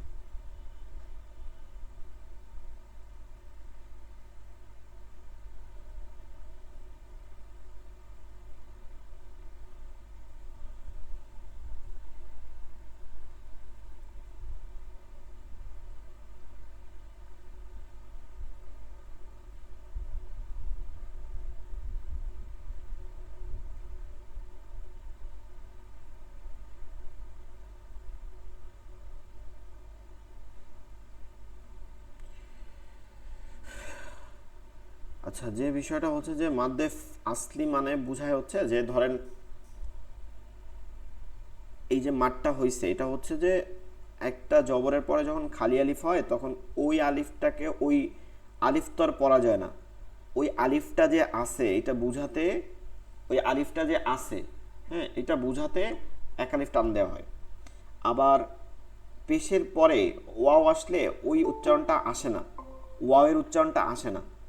এরপরে জেরের পরে ইয়া আসলে ওই ইয়ার উচ্চারণটা আসে না, মানে ইয়ার যে উচ্চারণ, যেমন ধরলে আমরা ধরেন হামজা ইয়া জবর আই, এই যে জবর দিয়ে ইয়াকে ধরার পরে যে উচ্চারণটা আসলো আই, তারপর হচ্ছে বা ইয়া জবর বাই, তা ইয়া জবর তাই, এই যে উচ্চারণটা আসলো, ইয়ার উচ্চারণটা শোনা যাচ্ছে, এটা যদি জের দিই বা ইয়া জের বি, এরকম পড়া যাবে না, ওইটা জাস্ট টান হয়, কারণ এই উচ্চারণটা আসে না। যে উচ্চারণটা আসে না, এর জন্য এটাকে টান দিয়ে এটা বোঝানো হয়, টান, এর জন্য মাঠটা আসছে। এখন এই যে মাঠটা আসছে, এই যে মাঠটা হইল কেমনে, এইটা হইছে কি আসল, মানে হরফের কারণে হইছে, কোনো এর জন্য না, মূল হরফগুলোকে এই মাদ হিসাবে করা হয়েছে, মূল হরফগুলোকে, এজন্য এটা আসলি মাদ। আর ফারঈ হচ্ছে যে এই মাদগুলো তো হইলই, এরপরে এই মাঠটাকে আরো দীর্ঘ করা হয়, সামনে একটা আবার একটা আলিফ হইছে, হ্যাঁ, সামনে একটা আলিফ হইছে বা ইয়া আপনার হচ্ছে জজম হইছে, তাসদিদ হইছে, এই যে সামনে ওয়াও ইয়া তাসদিদ হইছে, এর জন্য এই একালিফটার তখন একালিফ থাকে না, ওইটার থেকে 3-4 করা লাগে। এইটা হচ্ছে ওই মাদ্দে ফারাই। তাহলে আগে একালিফের এই বিষয়টা থাকতে হয়, জবরের পরে খালি আলিফ, জেরের পরে জজম আলাইয়া, পেশে বাম্পা জজম আলা ওয়াও, এর পরে মাদ্দে ফারাই হয়। এগুলো না হইলে মাদ্দে ফারাই কখনোই হইতে পারে না। ঠিক আছে, 3 আলিফ 4 আলিফ 1 আলিফ না হইলে হইতে পারে না, কিন্তু 3-4 হওয়ার জন্য 1 আলিফ হওয়ার কোনো শর্ত লাগে না। জি বলেন। আচ্ছা, হ্যান্ড রাইজ করলে বলেন বলেন। যে আমার যেটা বলছিলাম যে এককালীন পরিমাণ যে টানটা রয়েছে সেটার কোনো মেজারমেন্ট আছে, যেমন ধরেন 2 সেকেন্ড, 1 সেকেন্ড বা 3 সেকেন্ড, না এরকম কোনো সেকেন্ডের ব্যাপার মেজারমেন্ট, রয়েছে? সেকেন্ডের মেজারমেন্ট দেওয়া যাবে না। আপনি দুই হরকতের মেজারমেন্ট, হরকত কিভাবে পড়তে হয় এখন। এটা হচ্ছে যে যেমন বা জবর বা, এটাতে 1 সেকেন্ডও লাগে না, এটা ন্যানো সেকেন্ডে যায়, দেখা যাবে যে সেকেন্ডের থেকে কম আরো, না বা জবর বা। তো দুইটা হরকত পড়তে বা জবর বা জবর বা, বাবা বাবা বাবা, বাবা বলতেও তো 1 সেকেন্ড লাগে না, বাবা। হুম, তাহলে এইটা হচ্ছে টান, তাহলে সেকেন্ডের থেকেও কম কিন্তু। তো সেকেন্ডে না গিয়ে আমরা টাইমটাকে না গিয়ে যদি, হ্যাঁ আপনি করতে পারবেন, ধরেন কথার কথা, আপনি একালিফ টানটাকে 1 সেকেন্ড দিছেন, আমি বললাম না এটা আপনার ইচ্ছা দিন, আপনি 1 সেকেন্ড টান দিচ্ছেন, ধরেন 1 সেকেন্ড আপনি বাড়াই দিলেন, বা 1 সেকেন্ড হইতে হইতে যতটুকু লাগলে বা, তাহলে 3 আলিফ যেন আপনার 3 সেকেন্ড পরিমাণ থাকে, এটা আপনি নির্ধারণ করা। মানে আপনি তো টাইম ধরে ধরে পড়তে পারবেন না, কিন্তু আপনি যদি এইটা করেন যে, হ্যাঁ মিনিংসটা হচ্ছে এটা যে দুটো অক্ষরকে পড়তে যতটা সময় লাগে সেটা হচ্ছে এক পরিমাণ টান। এবার আপনি যতটা দিতে পারবেন তার ডবল ডবল হয়ে যাবে, তাই তো? এটাই হচ্ছে ব্যাপার। মানে যদি ধরেন মানে 1 আলিফ পরিমাণ যদি 2 আলিফ পরিমাণ হয়, তাহলে দুটো চারটে আপনার ওয়ার্ড উচ্চারণ করতে যতটা সময় লাগে সেটাই, মানে সেটা যদি মানে নিয়ম তো হচ্ছে দুই হরকত, এটা হচ্ছে স্ট্যান্ডার্ড। এখন আপনি যদি আপনি যদি এরকম না ধরতে পারেন, তখন আপনি বেশি টান দিতে পারবেন একালিফ, আবার একালিফকে 5 আলিফ টান দিতে পারবেন না। মানে একালিফকে আপনি একালিফই রাখবেন, দুই হরকত পরিমাণে পড়তে যাবেন, সেখানে দেখা গেছে দুই হরকত জায়গায় 3 হরকত হয়ে গেছে, ঠিক আছে, সেটা তো আপনি মেজারমেন্ট করতে পারবেন না, তখন ঠিক আছে। কিন্তু একালিফকে আপনি 5 আলিফ গিয়ে টানতেছেন, ঠিক আছে, তাইলে আবার হবে না, বুঝতে পারছেন? মানে একালিফকে ধরেন 5 সেকেন্ড 6 সেকেন্ড ধরে টানতেছেন টানতেছেন, তাইলে তো আর হইল না। আচ্ছা, মানে আপনি তো ওটাকে দুই হরকতি পড়বেন, তাতে একটু বৃদ্ধি পাবে, সমস্যা নাই, কিন্তু তখন আপনার মনে রাখতে হবে 3 আলিফ টানটা যেন ওর 3 গুণ বেশি হয়, আচ্ছা, ঠিক আছে, 4 আলিফ টানটা যেন 1-এর 4 গুণ বেশি হয়। মূলত আমাদের উস্তাদ একটা কথা বলতো সব সময়, এই কথাটা আহ, ধরেন হচ্ছে একটা মানুষ, মানে এক এক মানুষ এক এক ধরনের, মানে হাঁটা চলা ওঠা বসা কিন্তু এক এক ধরনের। কেউ ধরেন খুব দ্রুত যায়, কেউ খুব ধীরে ধীরে যায়। হ্যাঁ, পুরুষদের মধ্যে মহিলা, পুরুষদের মধ্যেই ধরেন, মহিলাদের মধ্যে পুরুষদের মহিলা আলাদা করলাম, মানে মহিলারা দেখা গেছে অনেকে আস্তে হাঁটে, সেটা বাদ, পুরুষদের মধ্যেই ধরেন কেউ খুব দ্রুত হাঁটে, কেউ হচ্ছে মাঝারি টাইপের হাঁটে, কেউ আরও আস্তে হাঁটে, এক একজন এক এক টাইপের হাঁটে। তো মাদ মূলত এইরকম, এই মাদ পড়াটা মূলত এরকম। আমরা অনেক সময় হদরের তেলাওয়াত শুনি না, যখন তেলাওয়াত করা হয় হদর, মানে যে কিরাত পড়ি আমরা, যেটাকে কিরাত বলি, দেখবেন যে টানতেছে ওয়ালাদ্দল্লিন। এখন দেখেন তো দদে কয় আলিফ টান দিছে? 15 আলিফ টান দিছে, দিছে না? সে কিন্তু দোয়াতে যদি 15 আলিফ দেয়, তাহলে তিনে কিন্তু সে 9, লামে ওই যে 3 আলিফ টান ছিল ওটাকে 9 আলিফ টান দিছে। মালিকি ইয়াউমিদ্দিন, এই যে মাতে 1 আলিফ টানা ছিল, কি দিছে? মালিকি, এখানে সে 1 আলিফ দিছে, এখানে 1 আলিফকে 3 আলিফ করছে, কিন্তু সে কিন্তু ওই যে 4 আলিফকেও 15 আলিফ করছে। মানে কিরাতটা কিন্তু এরকম তফাৎ থাকতো। এখন মন মতন কিরাত পড়া যাবে না, যে 1 আলিফকে আপনি 6 আলিফ বানাইছেন আর 3 আলিফকে 1 আলিফ বানাইছেন, তাইলে কিন্তু হবে না। তো বিষয়টা হচ্ছে এরকম যে এক একজন হাঁটার পরিমাণ বা এক একজনের টানের পরিমাণ এক একটা হবে, ওর মধ্যে মেজারমেন্টটা ঠিক থাকতে হবে, যে 1-এর থেকে 3 বেশি হবে, 3-এর থেকে 4 বেশি হবে।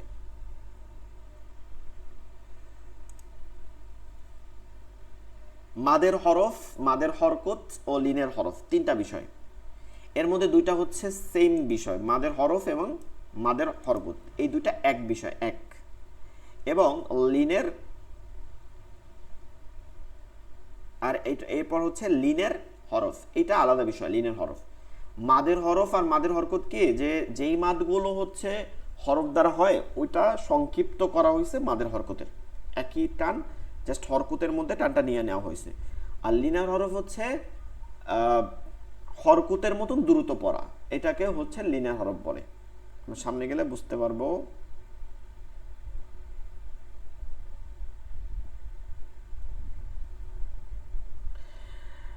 আল মাদ্দুল হুরুফ ওয়াল লিন, আল মাদ্দুল হুরুফ ওয়াল লিন, আল মাদ, মাদ অর্থ টেনে পড়া,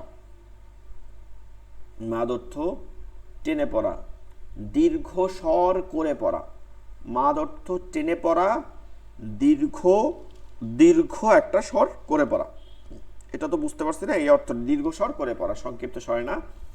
মাদের পরিচয়, হরকতের উচ্চারণ, এই যে এইটা ঠিক আছে না, হরকতের উচ্চারণ কি করতে হয়, দ্রুত পড়তে হয়। তো হরকতের উচ্চারণ টেনে পড়াকে, দ্রুত পড়াকে তো হরকত বলে, টেনে পড়াকে মাদ বলে। ঠিক আছে, হরকতের উচ্চারণটাকে দ্রুত না পড়ে টেনে পড়াটাকে মাদ বলে। তাহলে মাদ অর্থ টেনে পড়া, হরকতের উচ্চারণ টেনে পড়াকে মাদ বলে। মানে এটা সংজ্ঞা, এই দুইটা লাইন, এই জাস্ট একটা লাইন আপনি একটু পড়বেন সবাই। টেনে পড়া, মাদ অর্থ টেনে পড়া, হরকতের উচ্চারণ টেনে পড়াকে মাদ বলে। মাদের হরফ তিনটি, এই যে মাত্র যেটা বলছি আল হরফুল মাদ, মাদের হরফ তিনটি, আলিফ ওয়াও ইয়া, আলিফ ওয়াও ইয়া, আলিফ ওয়াও ইয়া, আলিফ ওয়াও ইয়া, আলিফ ওয়াও ইয়া, আলিফ ওয়াও ইয়া, আলিফ ওয়াও ইয়া, মাদের হরফ তিনটি, আলিফ ওয়াও ইয়া, আলিফ ওয়াও ইয়া, আলিফ ওয়াও ইয়া, আলিফ ওয়াও ইয়া। এই তিনটা কখন টান দিতে হয়, যখন জবর হয় এরপরে খালি আলিফ হয়, জবর হয় এবং তারপরে খালি আলিফ হয়, তখন এই জবরকে সবসময় টেনে পড়তে হবে।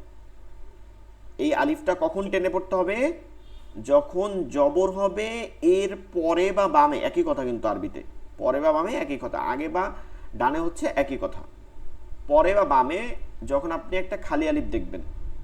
আবার বলেন যে জবরের, জবরের জেরের না কিন্তু, এটা মাথায় মনে রাখেন, জবর জবর জবর, জবরের পরে খালি আলিফ, জবরের পরে খালি আলিফ, জবরের পরে খালি আলিফ থাকলে ওই জবরকে দীর্ঘ করে একটু হরকতের থেকে বেশি করে টেনে পড়া। জেরের পরে জজমলা ইয়া, জজমলা ইয়া, আর পেশের পরে জজমালা ওয়াও, জজমালা পেশ মানে জজমালা ওয়াও, আর জের মানে জজমালা ইয়া। এখন একটা কথা বলতে পারেন যে হুজুর ওই যে আলিফে কেন জজম হইল না, জবরের বাম পাশে কেন জজমালা আলিফ হইল না? এটার একটা কারণ হচ্ছে যে এটাকে খালি আলিফ বলতেছি না, এটার একটা কারণ হচ্ছে আপনারা পড়াইছিলাম মনে আছে কিনা, যে আলিফ সবসময় খালিই থাকে, আলিফ কখনোই হরকত, এই যে জজম পেশ হরকত কোনো কিছু গ্রহণ করতে পারে না। যেটা করে আমরা দেখি এখন বর্তমানে অনেক ছাপায় দেখি হামজা দিয়ে দিছে, তো যেটা দেখি আলিফগুলোতে জজম হরকত, ওটা কিন্তু হামজা, ওটা কি হামজা, ওটা হচ্ছে হামজা। তো এই কারণে এটাকে খালি আলিফ বলা হয়। এখন আপনি যদি এটাকে এরকমও বলেন যে জবরের পরে আলিফ আর জেরের পরে জজমালা পেশ এবং জজমালা, তাহলে একই কথা হয়, আলিফ মানেই খালি আলিফ, আলিফ মানেই কি খালি, আলিফ মানেই হচ্ছে খালি। তো জবরের পরে বা বামে, পরে বা বামে খালি আলিফ, জেরের পরে বা বামে জজমালা ইয়া, পেশের পরে বা বামে জজমালা ওয়াও। আবার মনে রাখেন জবরের পরে খালি আলিফ, পেশের পরে কি হবে, পেশের সাথে মিলাই মাথায় রাখবেন, পেশ গোল ওয়াও হইবে, জজমালা পেশ গোল জজমালা ওয়াও হইবে। জেরের পরে জজমালা ইয়া, জেরের পরে কি হবে, জজমালা ইয়া, জবরের জেরের পাশে জজমালা ইয়া। এই তিনটা যখন হয়, এই তিনটা যখন হয় এটাকে বলতে আছে যে মাদের হরকত হইলে, মাদের হরফ হইলে, মানে এই যে সিস্টেমটা হইলো এটা মাদের হরফ হয়ে গেছে, এইটা হইলে তার ডান দিকের হরকত কোনগুলো, জবর জের পেশ, এই যে ডান দিকে মানে মাদের হরফ আলিফ ওয়া ইয়া, এই তিনটা এরকম হইলে তাহলে ডান দিকে যে জবর জের পেশ যেটা ধরছে আলিফ ওয়া ইয়াকে, এই তিনটাকে একালিফ টেনে পড়তে হয়, এই তিনটাকে একালিফ টেনে পড়তে হয়। এটাকে হচ্ছে মাদ্দে আসলি বলে। এটা কি বলে, মাদ্দে আসলি। আসলি মানে বলছেন যে এটা জবরের পরে আলিফটা পড়ার জন্য, আলিফটা উচ্চারণ হওয়ার জন্যই এই একালিফ টানতে হয়। জেরের পরে জজমালা ইয়া, ইয়াটা উচ্চারণ হওয়ার জন্যই একালিফ টানতে হয়, আর পেশের পর জজমালা ওয়াও, এটা উচ্চারণ হইতে একালিফ টানতে হয়। এটাকে মাদ্দে আসলি বলে, মাদ্দে আসলি বলে। মাদ্দে আসলিকে কখনো মনে রাখবেন, মাদ্দে আসলি যেগুলো পড়ছে এইমাত্র বললাম, কখনো সংক্ষিপ্ত বা বাদ দেওয়া যায় না। মানে কি আপনি বলবেন তাহলে কি তিন আলিফ মাদ সংক্ষিপ্ত করা যায়? হ্যাঁ, তিন আলিফ মাদকে সংক্ষিপ্ত করা যায়, যেটাকে কসর বলে। কসর মাদ মানে হচ্ছে এক আলিফ করা যায়, এক আলিফ, তিন আলিফকে এক আলিফ টেনে টেনে পড়া যায়। আপনারা ইমাম সুদাইসির তেলাওয়াত শুনবেন অনেক সময়, সব সময় না, বিশেষ করে তারাবি বা বিশেষ তেলাওয়াতে সবসময় তিনি 3 আলিফকে 1 আলিফ করে করে টানে। যেমন ধরেন আলহামদুলিল্লাহি রাব্বিল আলামিন আর রহমানির রহিম মালিকি ইয়াউমিদ্দিন। এখানে প্রতিটা শেষে 3 আলিফ ছিল, কিন্তু 1 আলিফ করে করে যাচ্ছে। এইটা সংক্ষিপ্ত করা যায়। 3 আলিফকে সংক্ষিপ্ত করলে কোনো রূপান্তর ঘটে না, মানে শব্দের মধ্যে কোনো পরিবর্তন ঘটে না, জাস্ট 3 আর টানটা কমে যায়, আর কিছু হয় না। কিন্তু 1 আলিফকে আপনি যখন সংক্ষিপ্ত করবেন তখন ওই আলিফ ও ইয়া উঠে যাবে। আপনি যদি বললেন বা খালি আলিফ জবর বা বা বা, তাহলে টানটা কই, আলিফটা কই? আপনি তো পড়ার সময় তো বা খালি আলিফ বলবেন না, আপনি বলবেন বা জবর বা। হ্যাঁ, শুধু উচ্চারণটা করবেন। এটা টানের মধ্যেই বোঝাবে আপনি আলিফ পড়ছেন কি পড়েন নাই। বা বা বা বু বু। এবং এই যে শব্দগুলো হয় না, আমাদের বিভিন্ন শব্দ, আরবি যে শব্দগুলো, এগুলোকে দ্বিবচন করার ক্ষেত্রে, হ্যাঁ, দ্বিবচন মানে 2 বচন করার ক্ষেত্রে বা বহুবচন করার ক্ষেত্রে টানের বিশেষ ব্যবহার হয়। টান, ওয়াও আলিফ ওয়াও ইয়া, এগুলোর বিশেষ ব্যবহার হয়। ঠিক আছে, এগুলোর বিশেষ ব্যবহার হয়। এগুলো দ্বারাই ওটা জামআ, ওটা যে আপনার বহুবচন সিগা মানে বহুবচনের শব্দ, এইটা প্রমাণিত হয়ে যায়। এখন আপনি যখন টানটা দিবেন না তখন ওটা এক বচন হয়ে যাবে। সবসময় হবে এমন না, বেশিরভাগ সময় প্লুরাল থেকে সিঙ্গুলার হয়ে যাবে। এখন আপনি অর্থ প্লুরাল, আপনি করছেন কি সিঙ্গুলার। এখন আপনি বলেন কি এটা কি পরিপূর্ণভাবে শুদ্ধ হবে? এটা আপনার অর্থ পাল্টে যাবে না? আবার যেটা সিঙ্গুলার ওইটাকে আপনি টান দেওয়ার মাধ্যমে প্লুরাল করলেন, তাইলে কি হইলো? তাইলেও হইল না। এর জন্য মাঠটা কিন্তু লাহনে জালি।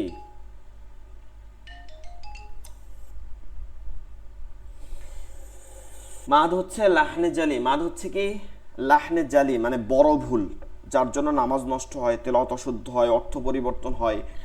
অনেক সময় এর জন্য কুফরি কালাম হয়ে যায়, মানে কুফরি হয়ে যায়, কালাম অর্থ বাণী, কুফরি বাণী হয়ে যায়। যদি আল্লাহ তাআলা আমাদেরকে মাফ করুক, আমরা তো জানতে করি না এইসব কাজ। তাহলে এই মাদ, এটা মনে রাখবো, জবরের পরে খালি আলিফ পেশে পাবো জজমানা। এটা কি খুব কঠিন? মাদ অর্থ টেনে পড়া, মাদের হরফ 3টি, মাদের হরফ 3টি, মাদের হরফ 3টি, আলিফ ওয়া ইয়া, জবরের পরে খালি আলিফ, পেশের পরে জজমলা ওয়াও, জেরের পরে জজমালা ইয়া, মাদের হরফ। মাদের হরফ হলে তার ডান দিকে হরকতকে 1 আলিফ টেনে পড়তে হয়। ঠিক আছে, এটা একটু আপনারা পড়তে পারবেন না, বাসায় বসে সময় নিয়ে একটু পড়েন, কষ্ট হলেও একটু পড়েন।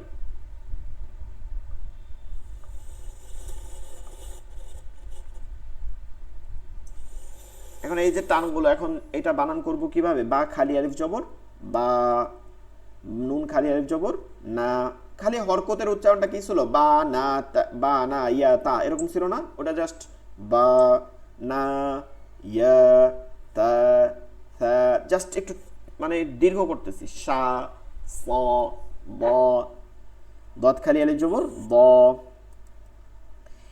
এরপরে বা ওয়াও পেশ বু, নুন ওয়াও পেশ নু, ইয়া ওয়াও পেশ ইউ, তা ওয়াও পেশ তু। আমি বানানের একটা নিয়ম বলছিলাম, কারো মনে আছে কিনা?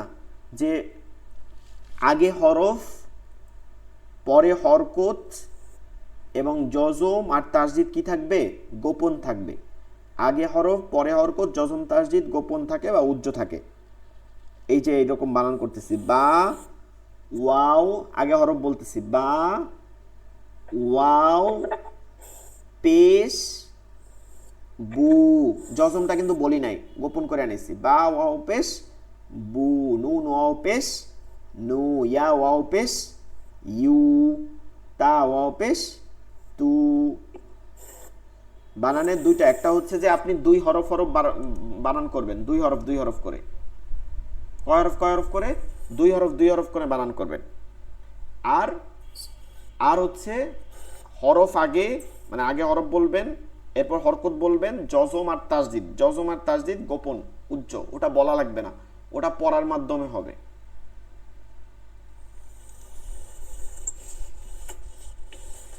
বা ইয়াজের বি, নুন ইয়াজের নি, ইয়া ইয়াজের ই, তা ইয়াজের তি, তা ইয়াজের সি।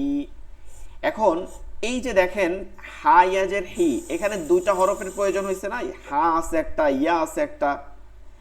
এরপরে হচ্ছে এখানে বা ওয়াও পেশ বু, গয়না ওয়াও পেশ হু, গয়ন একটা ওয়াও, এই যে একটা মানে দুইটা হরফ মিলা মিলা যে হইতেছে, এখন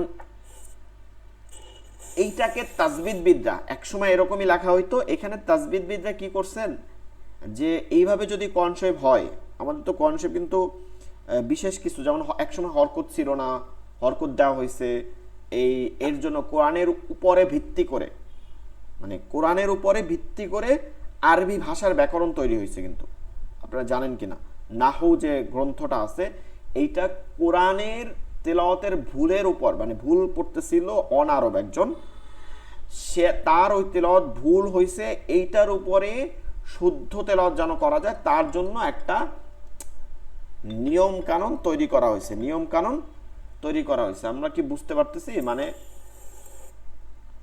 কোরআনকে শুদ্ধ পড়ার জন্য, এক সময় তো কোরআন হরকত ছাড়া ছিল, হ্যাঁ, আরবরা কিন্তু পড়তে পারতো, কারণ আরবরা তো, আমরা যেমন বাংলা আমরা পড়তে পারি, ওরকম আরবরা কি করতে পারতো, কোরআন পড়তে পারতো, দেখেই কোরআন পড়তে পারতো, হরকতের প্রয়োজন হইতো না। এখন এক মানে আজমি ব্যক্তি, অনারব ব্যক্তি, সে তেলাওয়াত করতেছে ইন্নাল্লাহা বারিউম মিনাল মুশরিকিনা ওয়া রাসূলিহি, মানে হরকত পরিবর্তন করে পড়তেছে, অর্থ চেঞ্জ হয়ে গেছে। কি হয়ে গেছে? নিশ্চয়ই আল্লাহ এবং তার রাসূল, নিশ্চয়ই আল্লাহ তাআলা তার রাসূল এবং মুশরিকদের থেকে পৃথক, নাউজুবিল্লাহ। কিন্তু অর্থ ছিল এটা যে আল্লাহ এবং তার রাসূল মুশরিকদের থেকে পৃথক, মানে মুশরিকদের সাথে আল্লাহ এবং তার রাসূলের কোনো সম্পর্ক নাই। কথাটা এরকম, মুশরিকদের যারা শিরক করে, আল্লাহর সাথে অংশীদার করে, তাদের সাথে আল্লাহরও যেমন সম্পর্ক নাই, রাসূলেরও সম্পর্ক নাই। কিন্তু অর্থ হইতে হতো একটা পেশে জায়গায় যে তৈরি করার পরে অর্থ হয়ে গেছে কি যে আল্লাহ তার রাসূল এবং মুশরিকদের থেকে পৃথক, তাদের সাথে কোনো সম্পর্ক নাই, নাউজুবিল্লাহ। মানে মুশরিকদের কাতারে আল্লাহ রাসূলকে নামাই নেওয়া হয়েছে না, কুফরি কালাম হয়ে যায় নাই, আপনি আল্লাহ রাসূলকে ই করতেছেন না। তো এইটা শোনার পরে এইটার দ্বারা নাহু গ্রন্থ করা হয়েছে।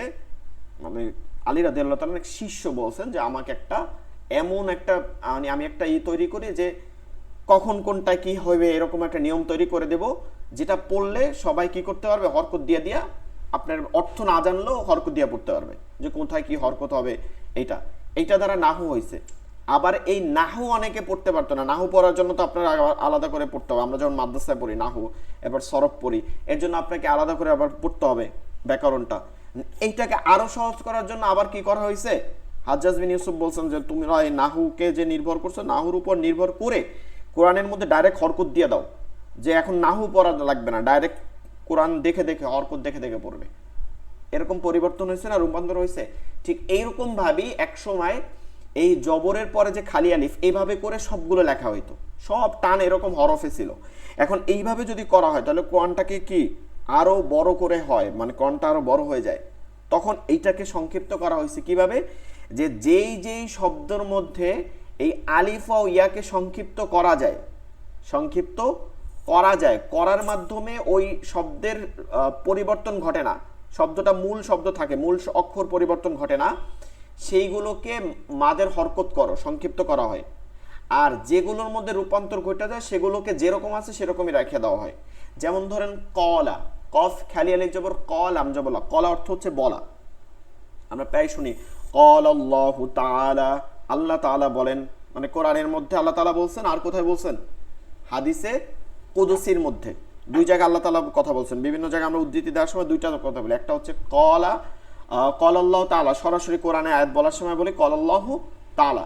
আরেকটা হচ্ছে হাদিসের প্রথমে বলে যে কল রাসূলুল্লাহ সাল্লাল্লাহু আলাইহি সাল্লাম, বা কল রাসূলুল্লাহ সাল্লাল্লাহু আলাইহি সাল্লাম কল আল্লাহু তাআলা, মানে রাসূল সাল্লাল্লাহু আলাইহি সাল্লাম বলছেন, আল্লাহ তাআলা তাকে বলছেন।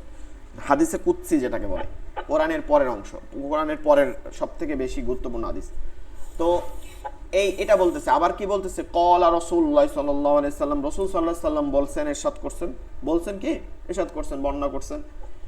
এই যে কলা, এটা একটা মূল শব্দ, কফ খালি আলিফ লাম, কলা। কলা এটা কফও আছে, খালি আলিফ আছে, লামও আছে, কিন্তু এর কোনোটা ফালানো যাবে না। আপনি আলিফটাকে ফালাই যদি কলা কফের উপরে খাড়া জবর দিয়ে দেন তাহলে আর এই শব্দটা মূল শব্দ থাকে না।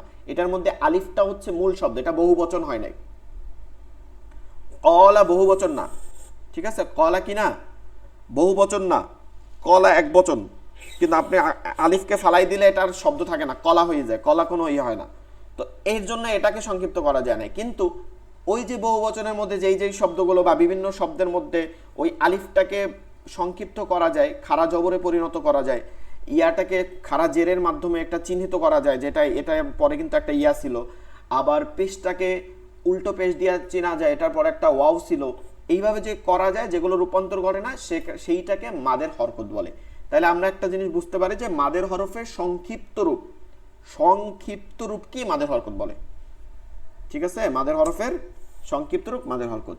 আমি যতটুকু পারছি বুঝাইছি, এখন যদি না বুঝে থাকেন, দেখা যায় অনেকে পড়ানোর সময় এগুলো কিন্তু কিছুই বোঝায় না, শুধু মাদের হরকত হরফ পড়াই যায়। তো চেষ্টা করছি বুঝাইতে, এখন আপনাদের যদি বুঝতে কারো আর প্রশ্ন থাকলে বলতে পারেন। মাদের হরকত তিনটা, খাড়া জবর, খারাজের উল্টা পেশ। মূলত খাড়া জবরের মধ্যে কি আছে? জবর আর খালি আলিফ। খাড়া জবরের মধ্যে কি আছে? জবর আর খালি আলিফ। আর যে খাড়া জেরের মধ্যে আছে কি? জের আর জজমালা ইয়া, মানে ওটা আপনি যদি ভাঙ্গা লিখতে চান এইভাবে হবে। আর পেশের মধ্যে আছে কি? পেশ আর জজমালা। এখন যদি ধরেন বা খাড়া জবর, তার মানে হচ্ছে বায়ের পরে একটা খালি আলিফ ছিল, তখন এটা জবর ছিল, ওইটাকে সংক্ষিপ্ত করে, এজন্য এটাকে আলিফে সোগরা এটাও বলা হয়। ঠিক আছে, আলিফে সোগরা, ছোট আলিফ বলা হয়। তো এটা খাড়া জবর, খারাজের উল্টা পেশ। খাড়া জবর, খারাজের উল্টা পেশ যখন কোনো হরফে হয়, তখন ওই হরফকে, এটা তো ডানে যাওয়া লাগবে না, তখন ওই হরফকে একালিফ টেনে মাদের হরফের মতন একালিফ টেনে পড়তে হয়। ঠিক আছে, খাড়া জবর, খারাজের উল্টা পেশকে একালিফ টেনে পড়তে হয়। খাড়া জবর, খারাজের উল্টা পেশকে একালিফ টেনে পড়তে হয়। খাড়া জবর, খারাজের উল্টা পেশকে একালিফ টেনে পড়তে হয়। এটাকে মাদের হরকত বলে। কোনো সমস্যা আছে এটা বুঝতে? বা খাড়া জবর, বা জবর বা, আর বা খাড়া জবর কি হয়? বা, তার মানে এটা বা খালি আলিফ ছিল, কিন্তু ওটাকে সংক্ষিপ্ত করা হয়েছে। বা খাড়া জবর, বা ইয়া খাড়া জবর, ইয়া র খাড়া জবর, র মিম খাড়া জবর, মা নুন খাড়া জবর, না লাম খাড়া জবর, লা লাম খাড়া জবর, লা। তাহলে মাদের হরফ আর মাদের হরকত কি? এটা কি আসল মাদ, আসলি মাদ। হ্যাঁ, যা হরকতের যে উচ্চারণটা আছে ওইটাই জাস্ট টান দিতে হবে, আর কিচ্ছু না, কোনো পরিবর্তন ঘটবে না, উচ্চারণে কোনো পরিবর্তন ঘটবে না। লিন, লিন অর্থ তাড়াতাড়ি করা। ঠিক আছে, লিনের শাব্দিক অর্থ নরম করা, কিন্তু এটা তাসবিদের পরিভাষায় তাড়াতাড়িকে বোঝায় লিন। লিন অর্থ তাড়াতাড়ি করিয়া পড়া, তাড়াতাড়ি মানে দ্রুত। হরকত অর্থ কি মনে আছে কি? হরকত অর্থ তাড়াতাড়ি করিয়া পড়া, লিনের কাজও তাড়াতাড়ি। এখন আপনার প্রশ্ন জাগতে পারে, জোর তাহলে তো হরকতই পড়ছে, আবার লিন পড়বো কি করতে? এটা প্রশ্ন জাগবে না যে তাহলে তো হরকত একবার পড়ছে, লিন পড়বো কি করতে? হরকত একবার পড়ছি, লিন পড়বো কি করতে? প্রশ্ন জাগে না? হরকত হচ্ছে একক হরফে পড়া হয়, একক হরফে, যেমন বা জবর বা, তা জবর তা, সা জবর সা। লিনটা হচ্ছে দুই হরফে পড়া হয়, দুই হরফের মধ্যে টান চলে আসে, এই টানটা যেন না হয় এর জন্য লিন পড়ানো হয়। বুঝতে পারছেন? যেমন বা ওয়াও জবর বাও, তা ওয়াও জবর তাও, সা ওয়াও জবর সাও, বা ইয়া জবর বাই, তা ইয়া জবর তাই, এভাবে একটু টান দিয়া দিয়া পড়া যায়। আলাম ইয়াজআল কাইদাহুম, কাইদাহুম, এই যে কাইদাহুম। আলাম তারা কাইফা ফাআলা, কাইফা কাইফা, এই যে একটু সময় নিছে, এটা টান হয়ে গেছে, কিন্তু এই ব্যাপারটা যেন না হয় এর জন্য লিন পড়ানো হয়। হরকত তো তাড়াতাড়ি পড়ে, কিন্তু এই দুইটা হরফ মিললে একটা টানের পর্যায়ে চলে আসে, এর জন্য লিন পড়ানো হয়। আরেকটা কারণ লিন পড়ানো হয়, এরপরে যখন আপনি থামবেন, এটা যখন মিলাই পড়তে থাকে, মানে চলতে থাকে আয়াতের মধ্যে, তখন টান এড়াই চলতে হয়। যখন আপনি থামবেন, মানে আয়াতের শেষে থাকে, তখন আপনাকে এটাকে একালিফ টান দিতে হয়। যেমন লিইলাফি কুরাইশ, এই যে রয় আজবর রয়, শিন দুইজের শিন, কুরাইশিন ছিল, কিন্তু যখন আপনি থামছেন লিইলাফি কুরাইশ রাইশ, এই যে শিনের উপরে থামছেন লিনের পরে, তখন এটাকে একালিফ টানতে হয়। তো আপনাকে একালিফ টান দিতে হলে আগে লিনটাকে জানতে হবে, এরপরে মাদ্দি লিন পড়তে হবে। ওটাকে বলে মাদ্দি লিন, যেটাকে টান হয় সেটা মাদ্দি লিন, আর যেটা টান হয় না সেটাকে লিন বলে। তো লিন অর্থ তাড়াতাড়ি করিয়া পড়া, লিন অর্থ তাড়াতাড়ি করিয়া পড়া, লিন অর্থ তাড়াতাড়ি করিয়া পড়া। লিনের হরফ দুইটা, জবরের বাম পাশে জজমালা ওয়াও, বাম পাশে বা পরে যেটা বলেন জবরের বাম পাশে জজমালা ইয়া। আমরা একটু এখান থেকে মনে আছে কিনা, জবরের পরে খালি আলিফ হইলে টান হয় কিন্তু, আর জবরের পরে জজমালা ওয়াও ইয়া ওইটা পড়ছিলাম, পেশের পরে জজমালা ওয়াও আর জেরের পরে জজমালা ইয়া। আর এটা হচ্ছে জবরের পরে উল্টা বিষয়, জবরের পরে আলিফ না হইয়া ওয়াও ইয়া হইছে, ওয়াও ইয়া। তাহলে কি করতে হয়, তাড়াতাড়ি করিয়া পড়তে হয়। একই নিয়ম লিনের হরফ হইলে, যে জবরের বাম পাশে জজমালা ওয়াও আর ইয়া, এই দুইটা হইলে তাড়াতাড়ি করিয়া পড়তে হয়। যেমন বাউ বাই তাও তাই সাউ চাই, যেমন বা ওয়াও জবর বাউ বা ইয়া জবর বাই বাউ বাই। তাহলে কি পড়তে হবে, আলাম তারা কাইফা কাইফা ফাআলা কাইফা ফাআলা কাইফা, দ্রুত চলে যেতে হবে, কাইফা আলাম ইয়াজআল কাইদাহুম কাইদাহুম কাইদাহুম কাইদাহুম হবে না, طيرا أبابيل طيرا طيرا طيرا أرأيت الذي أرأيت الذي এই সুরে কাজ হবে না কিন্তু, أرأيت الذي সুর কিন্তু সব জায়গায় চলবে না, তাসবিদকে প্রাধান্য দিতে হবে। أرأيت الذي أرأيت الذي أرأيت أيتا أيتا দ্রুত। তাহলে বা অজবর বাও, ভাই অজবর বাই, তাও অজবর তাও, তাই অজবর তাই, সাও অজবর সাও, সাই অজবর সাই। এইভাবে করে প্রত্যেক হরফ, খ অজবর খ, খাই অজবর খাই খাই, দাল অজবর দাও, দালি অজবর দাই, দাল অজবর দাও, দালি অজবর দাই।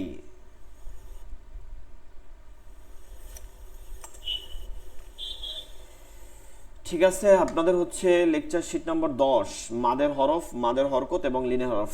আমাদের টাইম অনেক হয়ে গেছে, প্রায় 10:37 বাজছে। আচ্ছা, আগামী দিন কিন্তু ক্লাস আছে, আমাদের ক্লাস কিন্তু বন্ধ নাই। যারা প্রথমে যুক্ত হন নাই সবাইকে বলবো, আগামী দিন ক্লাস আছে, ক্লাস 9টায় শুরু হবে। আজকে একটু 5 মিনিট দেরি হয়েছে আমাদের ওই যে সেট আপের জন্য। আগামী দিন 9টায় ক্লাস হবে বাংলাদেশ সময়, আর ভারতীয় সময় 8:30-এ। সবাই ক্লাসে শুরু থেকে থাকবেন, পড়া নিব প্রথমেই, এরপর আমরা আবার ক্লাসে পড়া চলবে। এরকম করে প্রতিদিন, শুক্রবার বাদে প্রতিদিন ক্লাস হবে। আপনারা আগামী ক্লাসে একটু ওই এই লেকচার শিটটা, 10 নম্বর লেকচার শিটটা একটু কমপ্লিট করে ফেলেন, তারপরে আমরা সামনের লেকচার শিটে যাব। ইনশাআল্লাহ। জি জি, বলেন।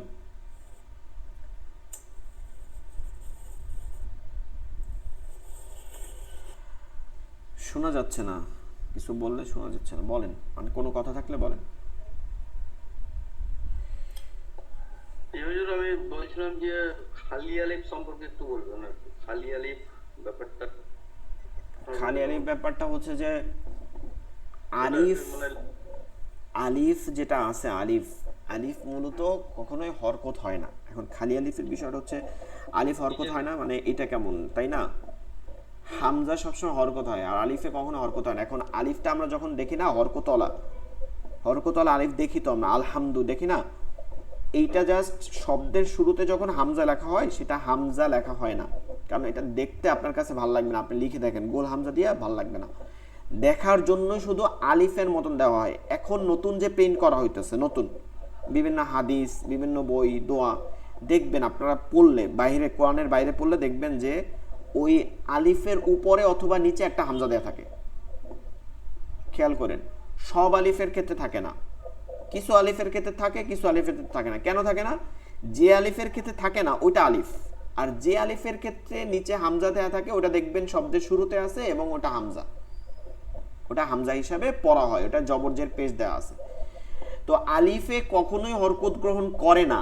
এখন আপনি যদি বলেন হুজুর কেন করে না, এটা আরবি ভাষাভাষীরা এভাবেই পড়ছে, এর জন্যই করে না। শুরু থেকে এরকম, শুরু থেকেই এরকম, হরকত গ্রহণ করতে পারে না। এর উচ্চারণ শুধু এক জায়গা পাবেন, কখন পাবেন? ওই যে টানের মধ্যে পাবেন। যেমন বা আ, এ মুখের খালি জায়গা হচ্ছে এর উচ্চারণ, আ বা তা হা যা, ঠিক আছে? এরকম টানগুলো হচ্ছে আপনার, যে টানগুলো হইতেছে এটাই হচ্ছে আলিফের উচ্চারণ। আমি যেটা বলতে চাইছিলাম যে আপনার ওই যে লেখাগুলো রয়েছে তার মধ্যে আমি কোনটা বুঝবো, কি করে বুঝবো যে এটা আপনার খালি আলিফ আছে বা কিরকম, মানে আলিফের উপরে হামজা বা নিচে থাকলে হামজা, সেটা কি বোঝা যায়, মানে সেটা কি খালি আলিফ? এখন কোরআন শরীফের মধ্যে আপনি এই দুইটা তফাৎ করতে পারবেন না, কারণ হচ্ছে আমাদের দেশে যে প্রিন্ট আছে ইন্দোপাক বা যে প্রিন্টগুলো আছে এগুলোতে আলিফ আর হামজা তফাৎ করা হয় না, একই রকম লেখা হয়। এখন আপনি যখন জবরজের পেশ দেখবেন বা জজম তাসদিদ দেখবেন ওইটা হামজা, এইভাবে চিনতে হবে। জবরজের পেশ ও জজম হামজা, জজম তাসদিদ যে কোনো হরকত যখন আলিফে দেখবেন যে কোনো একটা চিহ্ন তখন ওটা কি হামজা, ওটা হচ্ছে হামজা। আর যখন আপনি দেখবেন যে খালি আছে কোনো হরকত দেয়া নাই ওটা আলিফ। ঠিক আছে, এইভাবে আপনি চিনতে পারবেন। আর ওই যে বলছেন যে জজম দেয়া থাকবে, এই হামজা দেয়া থাকবে উপরে নিচে, ওটা দেখলে ক্লিয়ারই আপনি ওটা হামজা। আপনি এখন টাইপিংয়ে যান, আপনি কম্পিউটারে আরবি টাইপিংয়ে যান বা মোবাইলে আরবি টাইপিংয়ে যান, দেখবেন আলিফ আর হামজার তফাৎটা এভাবেই, একটা আলিফের নিচে দেয়া আছে হামজা আর একটা হচ্ছে খালি দেয়া আছে, দুইটাই। খালি আলিফকে সবসময় আকার দিয়ে পড়া হয়, একার বা ইসিকার বা উসুকার থাকে। আলিফকে কখনো হরকত দেয়া পড়া হয় না, আলিফ না, শুধু আকার হিসাবে পড়া হয়, যেমন আল্লাহ জি ইউকাজ্জিবু না না না, জের পেশ দিয়ার সেটা তো এই যে আল্লাহ জি পড়তেছেন না, এটা তো আপনি হামজা পড়তেছেন আলিফ শুধু টান হিসাবে পড়া হয়, টান মুখের খালি জায়গা হিসাবে, আর কখনো আলিফ পড়া হয় না। আর ওই আয়াতের ক্ষেত্রে মনে করেন আলিফে জের জবর মানে কোনো হরকত নেই, তাহলে সেটাকে তো আলিফ পড়া হবে। তো সেই আলিফটাকে আয়াতের শুরুতে যখন খালি আলিফ থাকবে, হ্যাঁ খালি আলিফ থাকবে, ওইটাকে জবরজের পেশ দিয়া কি দিয়া পড়া হবে, ওইটা মূলত খালি আলিফ না, ওইটা হামজা দেয়া থাকে এবং ওইটাকে জবরজের পেশ তিনটা দিয়ে পড়তে হয়। ওটা আমরা সামনে লেকচার শিট আছে, কিন্তু আপনাদেরকে কিন্তু পড়াবো। আপনারা অনেকে কনসেপ্টে মানে দেখেন যে আয়াতের শুরুতে একটা খালি আলিফ দেয়া আছে, এন্ড এটা কি পড়বেন, অনেকেই কমন বলবেন যে হুজুর জবর দিয়ে পড়বো না, তিনটাই হবে। এখন আপনাকে সংক্ষিপ্তভাবে বলতে পারি, আলিফের পরে যখন লাম দেখবেন, আলিফের পরে যখন খালি আলিফের পরে যখন লাম দেখবেন, সদা সর্বদা চোখ বুজে, লাম উচ্চারণ হোক বা না হোক চোখ বুজে জবর দিবেন। ওই যে এইমাত্র বলছেন আল্লাহ জিনা, ওই আলিফের পর লাম আছে এর জন্য চোখ বুজে কি হবে, জবর হবে। আর আলিফের পরে হ্যাঁ আকার হবে, জবর হবে, আর আকার মানেই তো জবর। আর আলিফের পরে যদি লাম না থাকে, লাম থাকবে না, লাম থাকলে তো জবর, লাম না থাকে তাহলে তৃতীয় অক্ষরে তাকাবো। কত নম্বর অক্ষরে? লাম না থাকলে তৃতীয় অক্ষরে, তৃতীয় মানে আলিফ সহ তৃতীয়, না কমন বলা যাবে না, তৃতীয় অক্ষরে যাই যদি দেখি জবর জের আছে, কি আছে জবর জের, তাইলে এটা জবর, না এটা জের, তাহলে এটা জের, আলিফে জের, জবর জের থাকলে জের, জবর জের থাকলে জের। আর যদি দেখি পেশ তাহলে পেশ। তিনটা হরকত পাইছি। আলিফের পরে লাম থাকলে জবর, আলিফের পরে লাম থাকলে জবর, আলিফের পরে লাম না থাকলে তৃতীয় অক্ষরে যাব, তৃতীয় অক্ষরে জবর জের থাকলে জের, আর পেশ থাকলে পেশ। ঠিক আছে, এটা আরো পড়াবো তো, এটা লেকচার শেষ থাকবে, তখন আরো ক্লিয়ার বুঝবেন। পড়াইতে গেলে তখন তো উদাহরণ দিয়া বিভিন্ন আয়াতের মধ্যে পড়াবো। হ্যাঁ, এখন মনে থাকলে হলো, যা বললেন খুব ভালো পরিষ্কারভাবে বুঝিয়ে দিলেন। ঠিক আছে, তারপরও যদি না বুঝেন কেউ, আমি অবশ্যই তখন আবার পড়াবো। ঠিক আছে, তাহলে ভালো থাকেন সবাই, দোয়া করবেন। আসসালামু আলাইকুম ওয়া রাহমাতুল্লাহি ওয়া বারাকাতুহু।